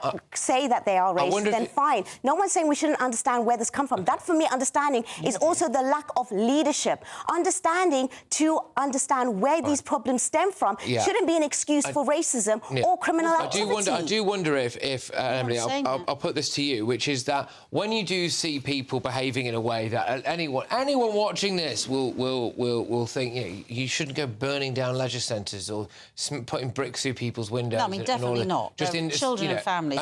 Centre. People get that, right? People get that. But then, because some people do that, then what you get is, in my view, quite stupid law enforcement or sometimes politicians that go, so what he said, all of these things are far right and racist. Well, in amongst those people, you will have people who have got genuine fears and genuine negative experience about what Doogie Beattie was saying from his own experience on the street there. You know, brothels popping up, crime popping up, drug dealing popping up in a way that the locals apparently feel is disproportionately represented by new arrivals to the area. And I think they use the words racism and far right to try to stop any discussion about that, maybe, Emily. Well, I think then the point is that they should be cracking down on those elements. I mean, that is a frustration, of criminal course. gangs, and that is a problem. But at the same time, if people are feeling... And it should be backed up by data, by the way. And again, this is authorities should be being clear and honest. Then people are going to start blaming and looking for people. The authorities can't be clear and honest because it's laziness on their part. To just say people are racist is fine. They've answered the question, they're racist. That's why they behave that way. It goes deeper than that. And remember, if you keep calling people far right who are not far right, they start to believe they are, and you fuel the group, you grow the group. Yeah. We saw it with the comments that Keir Starmer made earlier in the year. Somebody needs to go into that community and make an understanding of why they're behaving that way. We've got to go. Sorry. We're way over. We took Doogie for a long time at the top there. So, look, coming up, I'll have all of tomorrow's newspaper front pages. I think there's going to be quite a few fiery front pages. And can you tell me what's going on here? I was like, OK. And then he changed facially. He started to channel her, that's what he said. And then he jumped on me and tried to strangle me. Right, well, before that, though, just weeks ago, the government was trumpeting big new deal with the French. They finally agreed to stop the boats in the water. Well, I will show you some devastating images next that prove that even today, the French did nothing. That's next.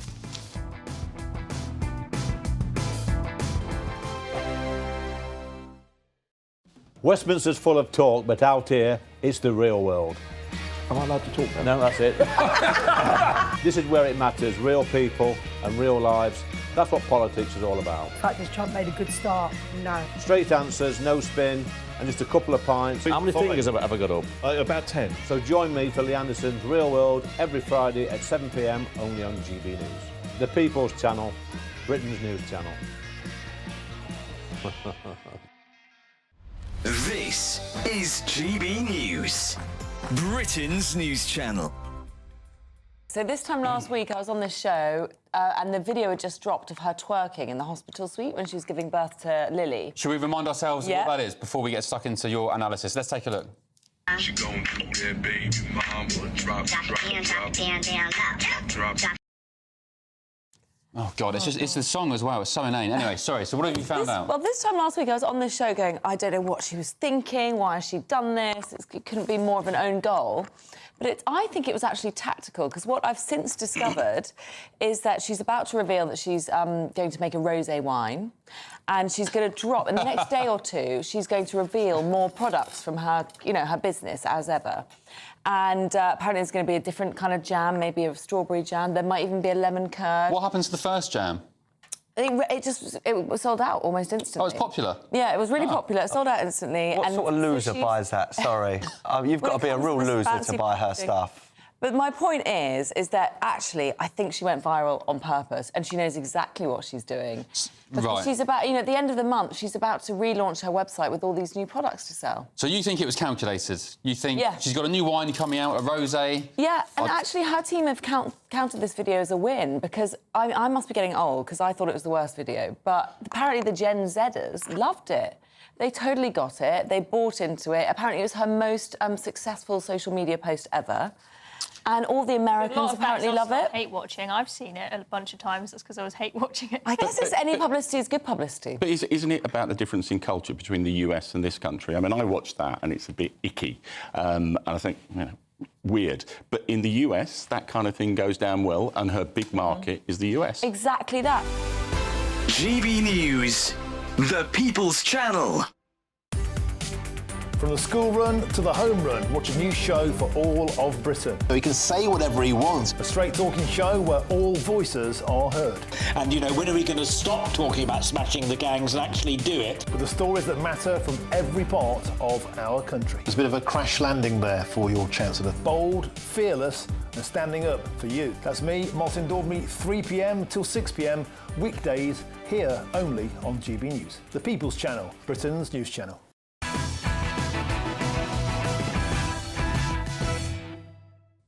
Welcome back. French law enforcement on the beaches of Calais just simply watched on with binoculars yesterday as illegal migrants tried to cling onto dinghies headed for Britain.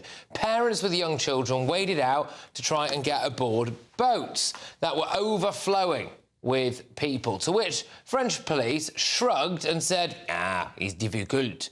It comes just weeks after the Home Secretary, Yvette Cooper, announced, with tremendous fanfare, by the way, made a huge song and dance out of this, French police would apparently start stopping the boats from leaving the beaches. Oh, they've agreed, have they, Yvette? Well, the UK has handed France more than 800 million quid of your money since 2015 to stop these boats. Former Chief Immigration Officer, UK Border Force, Kevin Saunders, joins us now. Kevin, thank you very much. Sorry, I've ripped my own microphone off. Am I missing something here, Kevin? Weren't the French supposed to be going into the water and stopping these boats now? That was what the deal was. The French would go in and up to 300 metres and stop them. Although the excuse now is that this hasn't gone through the French Parliament. That's the excuse that we're now hearing. But it's a bigger picture than that, Patrick. We're paying the French government rather a lot of money to stop the people on the beaches. And in fact, we are funding over 700 gendarmes to stop the boats. Yeah. And they're not doing it. No, they're not doing it. Can we have a refund? Well, quite. No, the clamours for a refund are growing massively. The thing that I will say about it, again, and I don't want to keep banging on about this, but, you know, this time last night, we did expose how easy it is to infiltrate these criminal migrant gangs and how easy it is to find their locations. So what on earth are the British paying for? When I was in Calais, I didn't really see any defences along beaches, and I couldn't see any evidence of the French police trying to infiltrate any of the camps or the gangs. So is Yvette Cooper being mugged off? Yes, I think she probably is. I mean, the idea is, or the French tell us, that they have a very good listening post at Cap Gris-Nez, and they're using drones and Frontex aircraft to patrol the 62 miles. And when they identify something, then they react with ground forces. Well, they're obviously not doing a very good job because, what was it yesterday, 400 came across? Yeah, so your understanding, and I think this is maybe a new line anyway, unless I've just missed it in all of the news chaos we've had over the last couple of days, but when Yvette Cooper said the French have now agreed to go into the water and stop the boats and turn boats back if they're, you know, a few metres out, your understanding is that the French haven't agreed to that. It has to go through their parliament. And I would suggest, if I was French, I would probably not vote for that. Yes, as I understand it, Yvette Cooper announced that the French would be going to do this. I don't think she actually said they're going to do it tomorrow. They said that they had agreed to do it, and it was now going through the French legal system to confirm it all. Now, what I suspect, Patrick, we're seeing a state visit, aren't we, from Macron in the near future. And I suspect that when he comes over, he will announce, as part of the state visit, that from next Monday, they will be on the beach stopping I hope you're right. I hope you're right. But, you know, I have this sinking feeling, which is that for some reason now, all of our political leaders seem to be of the view that Britain... I mean, we were outmanoeuvred by the Albanians. We were outmanoeuvred by the Mauritians, right? Because we had the attitude that in some way Great Britain was lesser than these minnow nations. And I'm sorry, I can see it happening now. Emmanuel Macron comes on, we lay on the banquet, he's out there on the steps of Downing Street, and it's all this toe-curling, oh, Emmanuel, we are friends, Emmanuel, aren't we? We are friends. I see it going the other way. I don't see any pressure. I would remove the state visit as long as these migrants keep coming, Kevin. Well, I mean, I'm not a politician, so I can't comment about that. But I would certainly want the French to get off their backsides and do more on the beaches. I mean, it is silly, really, that the French are on 1 minute of saying they can't do anything because the migrants are throwing stones at them.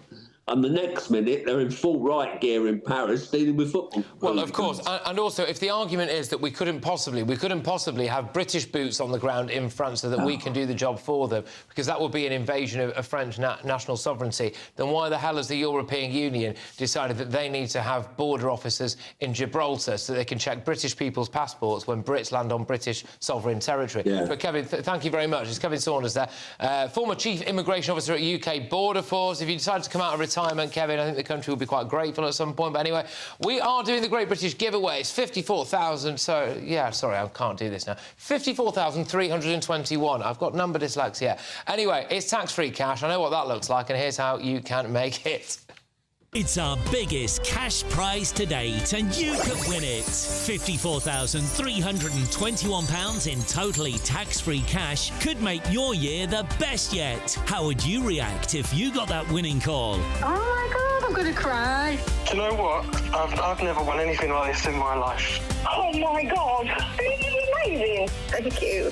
You weren't expecting to get that call today, were you? No, I wasn't. £54,321 could make you our biggest cash winner to date. For a chance to win £54,321 cash, text cash to 63225. One entry costs £2.50 plus one standard network rate message. Or text bonus to 63225. 5 entries cost £5 plus one standard network rate message. Go to gbnews.com/win. Entries start at £2.50. Call 0903 686 3232. Calls cost £2.50 plus your network access charge. Or post your name and number to GB14 PO Box 8690 Derby DE1 9TT.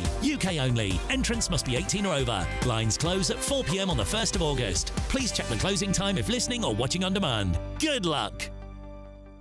Get ready for a very first look at tomorrow's newspaper front pages. There are some devastating new details about that Air India crash. I'll bring them to you.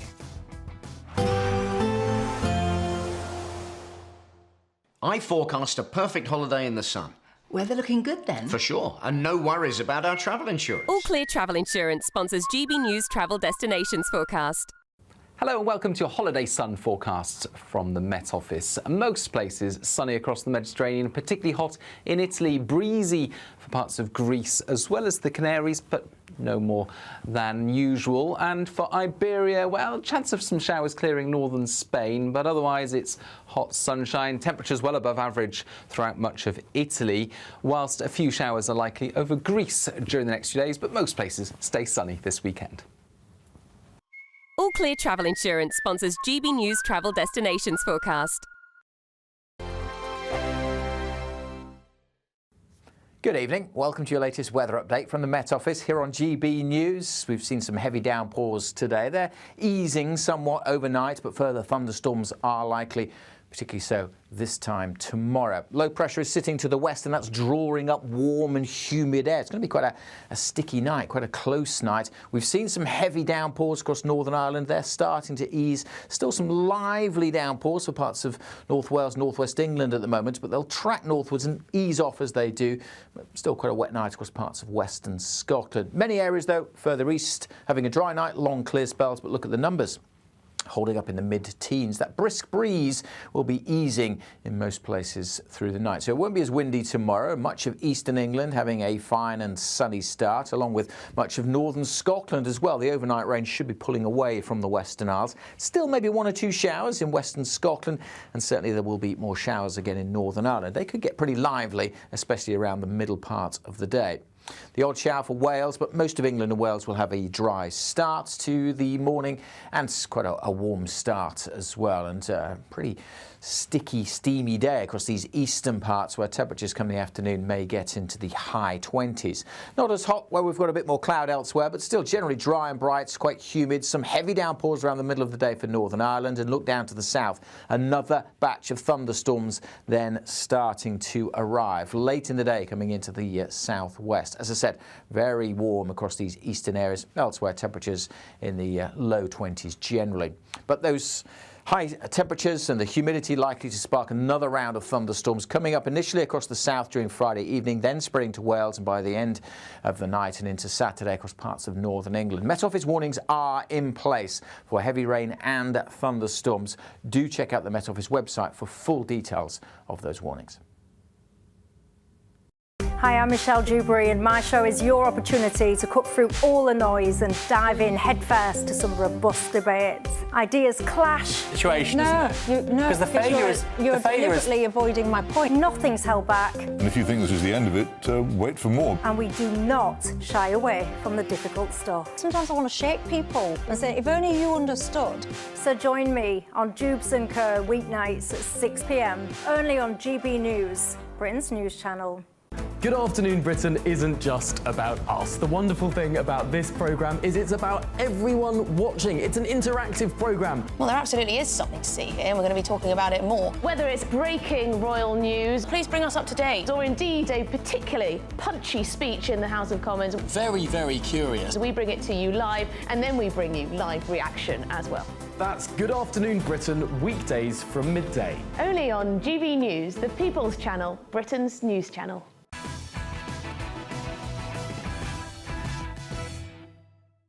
Welcome back to Patrick Christys tonight. Let's have a first look at tomorrow's newspaper front pages. We start with The Independent. How did he survive? British man rescued from Air India crash. Vishwash Kumar Ramesh tells the media that it all happened so quickly, and when he got up and around, there were bodies all around him. He's been describing that impact. There's also a story at the top of The Independent that is Reeves is a gnat's whisker away from tax rises, and the Treasury is making up numbers, says the Institute for Fiscal Studies. The next paper that we've got here is The Sun. Miracle Brit in seat 11A. I can't help but wonder whether or not people are going to be actively requesting to sit in seat 11A on every plane that they go on from now on. The Metro, they carry the tale of the tape, really, in terms of the pictures on the front page there. The plane taking off, the plane exploding in a fireball, the man walking away, followed by the tail of that plane stuck in a building. Britain's only survivor of Flight 171. The Eye, British man walks away from crash that kills hundreds. They also have a story on the top of the Eye paper there. Council tax rises above 5% likely for millions of households. The only thing we'll say about that is, well, whilst that's awful, we'll discuss it. What's new? It seems like council tax goes up by 5% every you know more about this than me, sure, you're in local government, but we can get on to that. Anyway, the miracle of seat 11A goes the Daily Telegraph. They also have Spain can stop Britain's entering Gibraltar, Israel weighs up strike on Iran without the US, and Reeves is accused of making up numbers. Just one more for you now. The Guardian, at least 260 dies plane on way to UK crashes in India. I think we should deal with the bigger story of the day, which is this plane crash and that the Brit is the only man who survived it. People are making a decent point about survivor's guilt. This is incredible that he survived that. The fireball from that plane, you could see from the social media, was absolutely huge. It's a big modern plane which must have been full of fuel because it had just taken off. So to walk away from that is incredible stroke of luck. And I do believe the psychological hill he has to climb now will be pretty steep. So just a couple of details of him. He's a father from Leicester, apparently. I'm just reading a little bit more detail on the front of the Telegraph. They said as well in the aftermath of it, Vishwash was not worried about himself, he was more worried about his other brother. As soon as the plane crashed, he video called... Oh, so this is a quote, this is a quote. The Telegraph have tracked down the family, right? And they've got in here, one of his cousins said he's OK, he's worried about his other brother. He was on the left of the plane and AJ was on the right of the plane. Wow, gosh, I didn't know that. So it appears, sadly, his brother has perished in this as well. Sad. Yeah, and he says, as soon as the plane crashed, he video called my dad and said, I have no idea how I survived.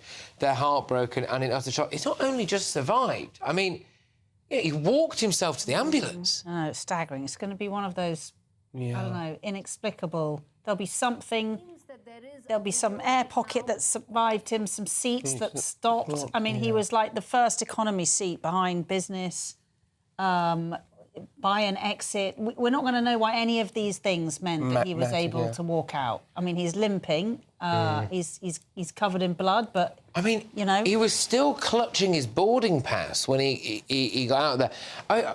It's just, look, in amongst the obvious devastation, with The Guardian says that there's 260 dead now, so that death toll is rising. But in amongst that, I mean, this is a miracle. I mean, I think... Well, that's the word, I think, is miracle, because I think when we talk about faith and, you know, a lot of science is not explained, a lot of technology, all of that. So I think it kind of like we need to revive faith when it comes to things like this. And if we don't take anything positive out of that, this is what we can do. I'm pretty sure he'll find his faith.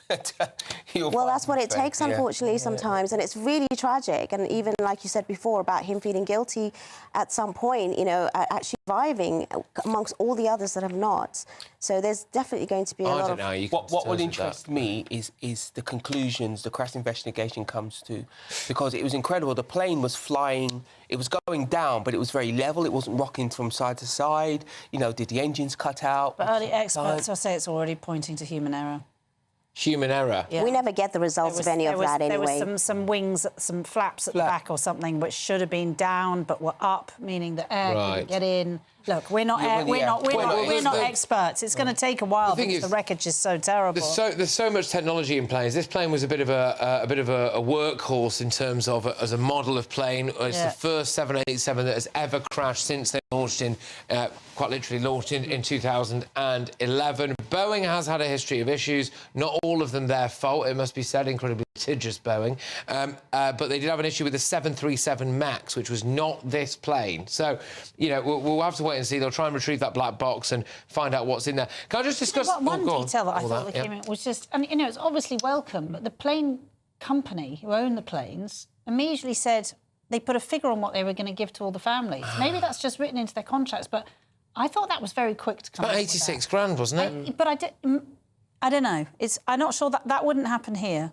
But I just want, it was just a sort of... Maybe it's just a feature caught my eye. Air It was India. just something, it was just there, but it was like, wow, that's quick to come out with a money figure. It's something for us to discuss in the next hour, because we're going to have Patrick Christys tonight, late edition, where we take a more detailed look, not just at your front pages, but the inside stories as well. It's a fascinating comment, though, because because this happened in India, we knew a huge amount very quickly, not just because people were filming it. The Indians were releasing loads of information that we wouldn't have got here straight away. We knew exactly how many people were on board straight away. We knew the nationalities of them. We knew all sorts of stuff. When something like this happens around Europe, we're just not told this stuff that quickly as a journalist. I think it'd be something...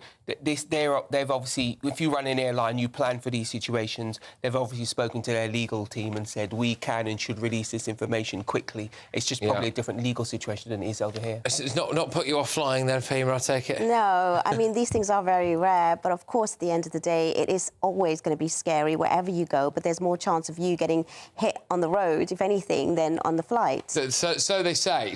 We have more planes in the sky than ever before, so as tragic as this is, you know, I suppose they say that there's, you know, flying has never been safer. But coming up, more of tomorrow's newspaper front pages. And does anyone here believe in ghosts?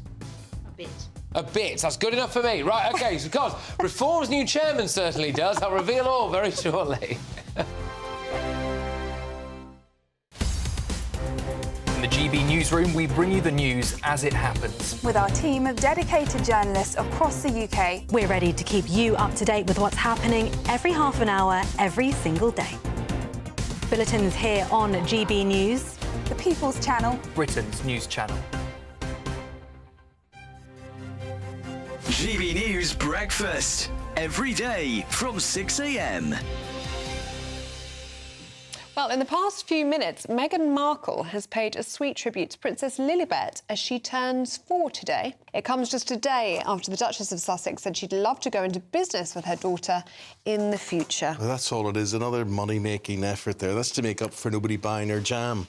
mean, do you really care if you see a picture of her kid or not? You do, that's it. I'd like to see her face, to be honest. I don't. Now, back to Diana, of course, who was a real star and style icon and whatever. And one day I can remember I complimented her on her outfit that she was wearing, and it was the same colour as the outfit you were wearing yesterday. Bottle green? No. RUC green, Royal Ulster Constabulary green. As she pointed out to me, she said, yes, RUC green, what do you think? And then she went into a whole, literally, sob story. She started crying about a bomb explosion that had been in Northern Ireland or whatever. She was very, very close, very connected with all of that. But, yeah, so... And knowledgeable as well, by the sounds of things. She was very knowledgeable, yeah. And then she went on to talk about William and Harry going to school and how that upset her, and they went to boarding school or whatever it is. So we talked about all those things. And I forgot why I was going to tell you that story, but there was some reason. But she was... it was the same colour as what you were wearing yesterday, anyway, the green. And she was so lovely by the sounds of things. She was film star status. I mean, you just saw her in a room and you would go... Wow. She's special, yeah, she's special. And I think whoever that was speaking in that report there saying, one of the designers, I think it was the designer of the wedding dress, saying it was just clothes or just a dress, but then Diana wore it and then it was something special. Absolutely. And it became part of history. And that's exactly what happened. GB News, the People's Channel. What is the state of our economy? What is the state of our National Health Service? What is the state of our schools? What on earth is going on? Understanding Britain means understanding the state we are in. This is State of the Nation with me, Matt Goodwin, Wednesdays, Thursdays and Fridays from 8 p.m. on GB News. This Saturday, join GB News as we mark the King's official birthday. Trooping the Colour, hosted by Charlie Peters, Miriam Cates and me, Cameron Walker, live from Buckingham Palace from 10 a.m. this Saturday on GB News, the People's Channel, Britain's news channel.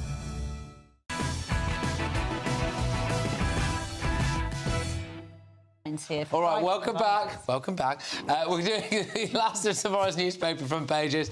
We're going to start with the Daily Mail. I'll just full disclosure, one of the, actually quite literally when it comes to Nadine Dorries there, but we were arguing about the rights and wrongs of the old fat loss jabs. But anyway, the main story is, of course, I don't know how I'm alive, the miracle of seat 11A. If in case you couldn't guess, there's a theme on all of tomorrow's front pages. The Daily Mirror goes sole survivor of disaster, miracle in seat 11A. The Daily Express, can you guess? Miracle of man in seat 11A. Yeah, so we've spoken about that. We're going to do a lot more discussion on the Indian plane disaster. But I want to alert you to a couple of stories that are on the front pages tomorrow. Reeves accused of making up numbers. 3 newspapers carry a story about tax rises. Apparently, in front of the eye, 5% council tax hikes. Sean, is this fair on people? Let's be clear, Reeves has form on making up numbers. When she talked about a £22 billion black hole, the Office of Budget Responsibility simply refused to acknowledge that it was not true. She has spent in the region of £113 billion. There's absolutely no way she can avoid us having some kind of tax hike. Of course, she hasn't managed any growth, any, sofa economists will tell you you will not get growth if you tax people to pieces. That is coming down the line. And look, if you're sat at home now, these big budgets, etc., they feel 100 miles away from you until they land in your purse. Do you think people will be happy to pay more council tax? I don't think people are happy to pay it right now. That's not the issue. I think they're also diverting from policies that could be much better off by maybe cutting the loopholes where people are avoiding paying taxes and all of those kind of evasion and going and living in Dubai to avoid taxes and things like that and talking about British and patriotic. But at the same time, I think those kind of policies would be a lot more, better for everyone and actually cut and get the money in without having to charge everyone else for it. At what point do we say the social contract's just shattered here, do you think? Oh, it's a tricky one, this. So, around where I live, the social contract feels shattered because I understand the pressures where I live, the council are probably under for funding, particularly around, I'm afraid, children in care. So that's the costs have gone through the roof. But where I live, the streets are filled with rubbish. We are now in mid-June and the council have not once come to clear the weeds off the streets. So honestly, I'm not exaggerating. I've got loads of pictures on my phone. It now feels like I'm living in a sort of third world city, but I'm not. I'm in London. I'm not kidding. The weeds are up here on every single street. You're paying more for the privilege. And the rubbish, because they've clearly they've decided to do no weeding this summer at all, no control whatsoever. And we know for a fact that the rubbish collection, street sweeping, has been pulled right back. So it's just like it's just scum. I have great sympathy for the councils up and down the country for two specific reasons. One, we give them lots of responsibility and never give them any money to fulfil their responsibility. And most councils in this country are struggling with temporary accommodation. It is bankrupting them. So I have a bit of sympathy. I just want to move us on because this is an important story, this.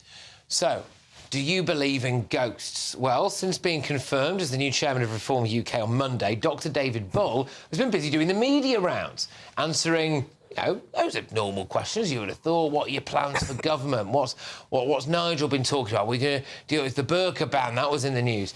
But there was one question that caught my eye. I had some very odd experiences in the paranormal. I was driving through a wood and it was pouring with rain, and I knew someone was in my car. So I stopped the car in the middle of the wood, got into the boot, opened the boot, couldn't find anywhere, got back into the car, drove really fast to the hotel. Derek Okora, who was the paranormal medium at that time, came up to me in the bar and said, "You didn't come here on your own, did you?" And I said, "What do you mean?" And he said, "Your grandmother is with you." So I was like, OK. And then he changed facially. He started to channel her, that's what he said. And then he jumped on me and tried to strangle me. And I'm not kidding, I had bouncers in those days, and they pulled the bouncers off me. And then I went to bed. The next day I said, would you like to explain why you tried to kill me overnight? And he said, well, when I was talking to your grandmother, it was then hijacked by another evil spirit. OK, so you're on the fence about ghosts. I do slightly believe in ghosts. So, am I allowed to tell a story very quickly? How long have I got? OK, 5 seconds. So, sleeping in my mother-in-law's house, and I'm lying in bed. My then boyfriend, now husband, was beside me, and someone walks round the bed and stands over me, and it's an old woman, and she's looking down, and it's not like I can completely see her. It's such a strong sense of who she is. And I can't move. I'm absolutely frozen. I eventually managed to wake my husband up. I sort of turns the lights on. There's nothing there. Go down, ask my mother-in-law the next day, and she said yes, that the room had been burnt, had been set fire only 20 years before, and no one had understood why. And an old woman had died in that room. So I do believe. I mean, Can I tell you my ghost story? We've got 20 seconds. I think it's utter nonsense. Right. That's my ghost story. There are spirits. I don't think ghosts as in that, but definitely spirits too. Spirits. Present. 100%. Yes. Well, there we go. Right, thank you very much. It's been a lively show. Possibly got better as it went on. Don't go anywhere, because there is a whole boatload of news. We're not just going to be doing the front pages. We're going to be showing you what's inside the book as well. But before that, get a load of your weather.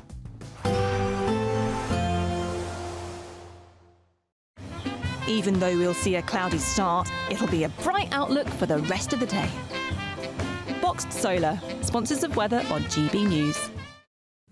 Good evening. Welcome to your latest weather update from the Met Office here on GB News. We've seen some heavy downpours today. They're easing somewhat overnight, but further thunderstorms are likely, particularly so this time tomorrow. Low pressure is sitting to the west, and that's drawing up warm and humid air. It's going to be quite a sticky night, quite a close night. We've seen some heavy downpours across Northern Ireland. They're starting to ease. Still some lively downpours for parts of North Wales, northwest England at the moment, but they'll track northwards and ease off as they do. Still quite a wet night across parts of western Scotland. Many areas, though, further east, having a dry night, long clear spells, but look at the numbers. Holding up in the mid-teens. That brisk breeze will be easing in most places through the night. So it won't be as windy tomorrow. Much of eastern England having a fine and sunny start, along with much of northern Scotland as well. The overnight rain should be pulling away from the Western Isles. Still maybe 1 or 2 showers in western Scotland, and certainly there will be more showers again in Northern Ireland. They could get pretty lively, especially around the middle part of the day. The odd shower for Wales, but most of England and Wales will have a dry start to the morning, and quite a warm start as well, and pretty sticky, steamy day across these eastern parts where temperatures come in the afternoon may get into the high 20s. Not as hot where we've got a bit more cloud elsewhere, but still generally dry and bright. It's quite humid. Some heavy downpours around the middle of the day for Northern Ireland, and look down to the south. Another batch of thunderstorms then starting to arrive late in the day, coming into the southwest. As I said, very warm across these eastern areas. Elsewhere, temperatures in the low 20s generally. But those high temperatures and the humidity likely to spark another round of thunderstorms coming up initially across the south during Friday evening, then spreading to Wales, and by the end of the night and into Saturday across parts of northern England. Met Office warnings are in place for heavy rain and thunderstorms. Do check out the Met Office website for full details of those warnings. Even though we'll see a cloudy start, it'll be a bright outlook for the rest of the day. Boxed Solar, sponsors of weather on GB News. Well, for the next hour, it's going to be Patrick Christys Tonight Late Edition, where I take you through all of tomorrow's newspaper front pages. One story's dominating. It's called Air India. But there's loads of other stuff going on as well. What have David Beckham, Kate Winslet and the King got on? And I'm going to be taking you to Portadown in Northern Ireland for stories about drugs, brothels and illegal migrants. You're not going to want to miss it. I've got a top panel. Make sure you keep it GB News for the next hour for Late Edition, the best pay-per-view in town. We're kick-starting summer with your chance to win our biggest cash prize to date, as there's an incredible £54,321 in tax-free cash to be won. What would you spend it on? A brand new car, the holiday of a lifetime, or just sit back, relax and remove some of those day-to-day financial stresses? For a chance to win £54,321 cash, text cash to 63225. One entry costs £2.50 plus one standard network rate message, or text bonus to 63225. 5 entries cost £5 plus one standard network rate message. Go to gbnews.com/win. Entries start at £2.50. Call 0903 686 3232. Calls cost £2.50 plus your network access charge. Or post your name and number to GB14 PO Box 8690 Derby DE1 9TT. UK only. Entrance must be 18 or over. Lines close at 4 p.m. on the 1st of August. Please check the closing time if listening or watching on demand. Westminster's full of talk, but out here, it's the real world. Am I allowed to talk now? No, that's it. This is where it matters, real people and real lives. That's what politics is all about. The fact is Trump made a good start. No. Straight answers, no spin, and just a couple of pints. How many fingers have I got up? About 10. So join me for Lee Anderson's Real World every Friday at 7 p.m. only on GB News. The People's Channel, Britain's news channel. What is the state of our economy? What is the state of our National Health Service? What is the state of our schools? What on earth is going on? Understanding Britain means understanding the state we are in. This is State of the Nation with me, Matt Goodwin, Wednesdays, Thursdays and Fridays from 8 p.m. on GB News. Mornings don't have to be tiresome, especially if you have the right company. Wake up to news as it happens, opinion and debate, and of course, a little bit of entertainment too. Because when the kettle's on, we're on. That's Breakfast on GB News, a show worth waking up for. Every morning from 6 a.m. Only on the People's Channel, Britain's news channel.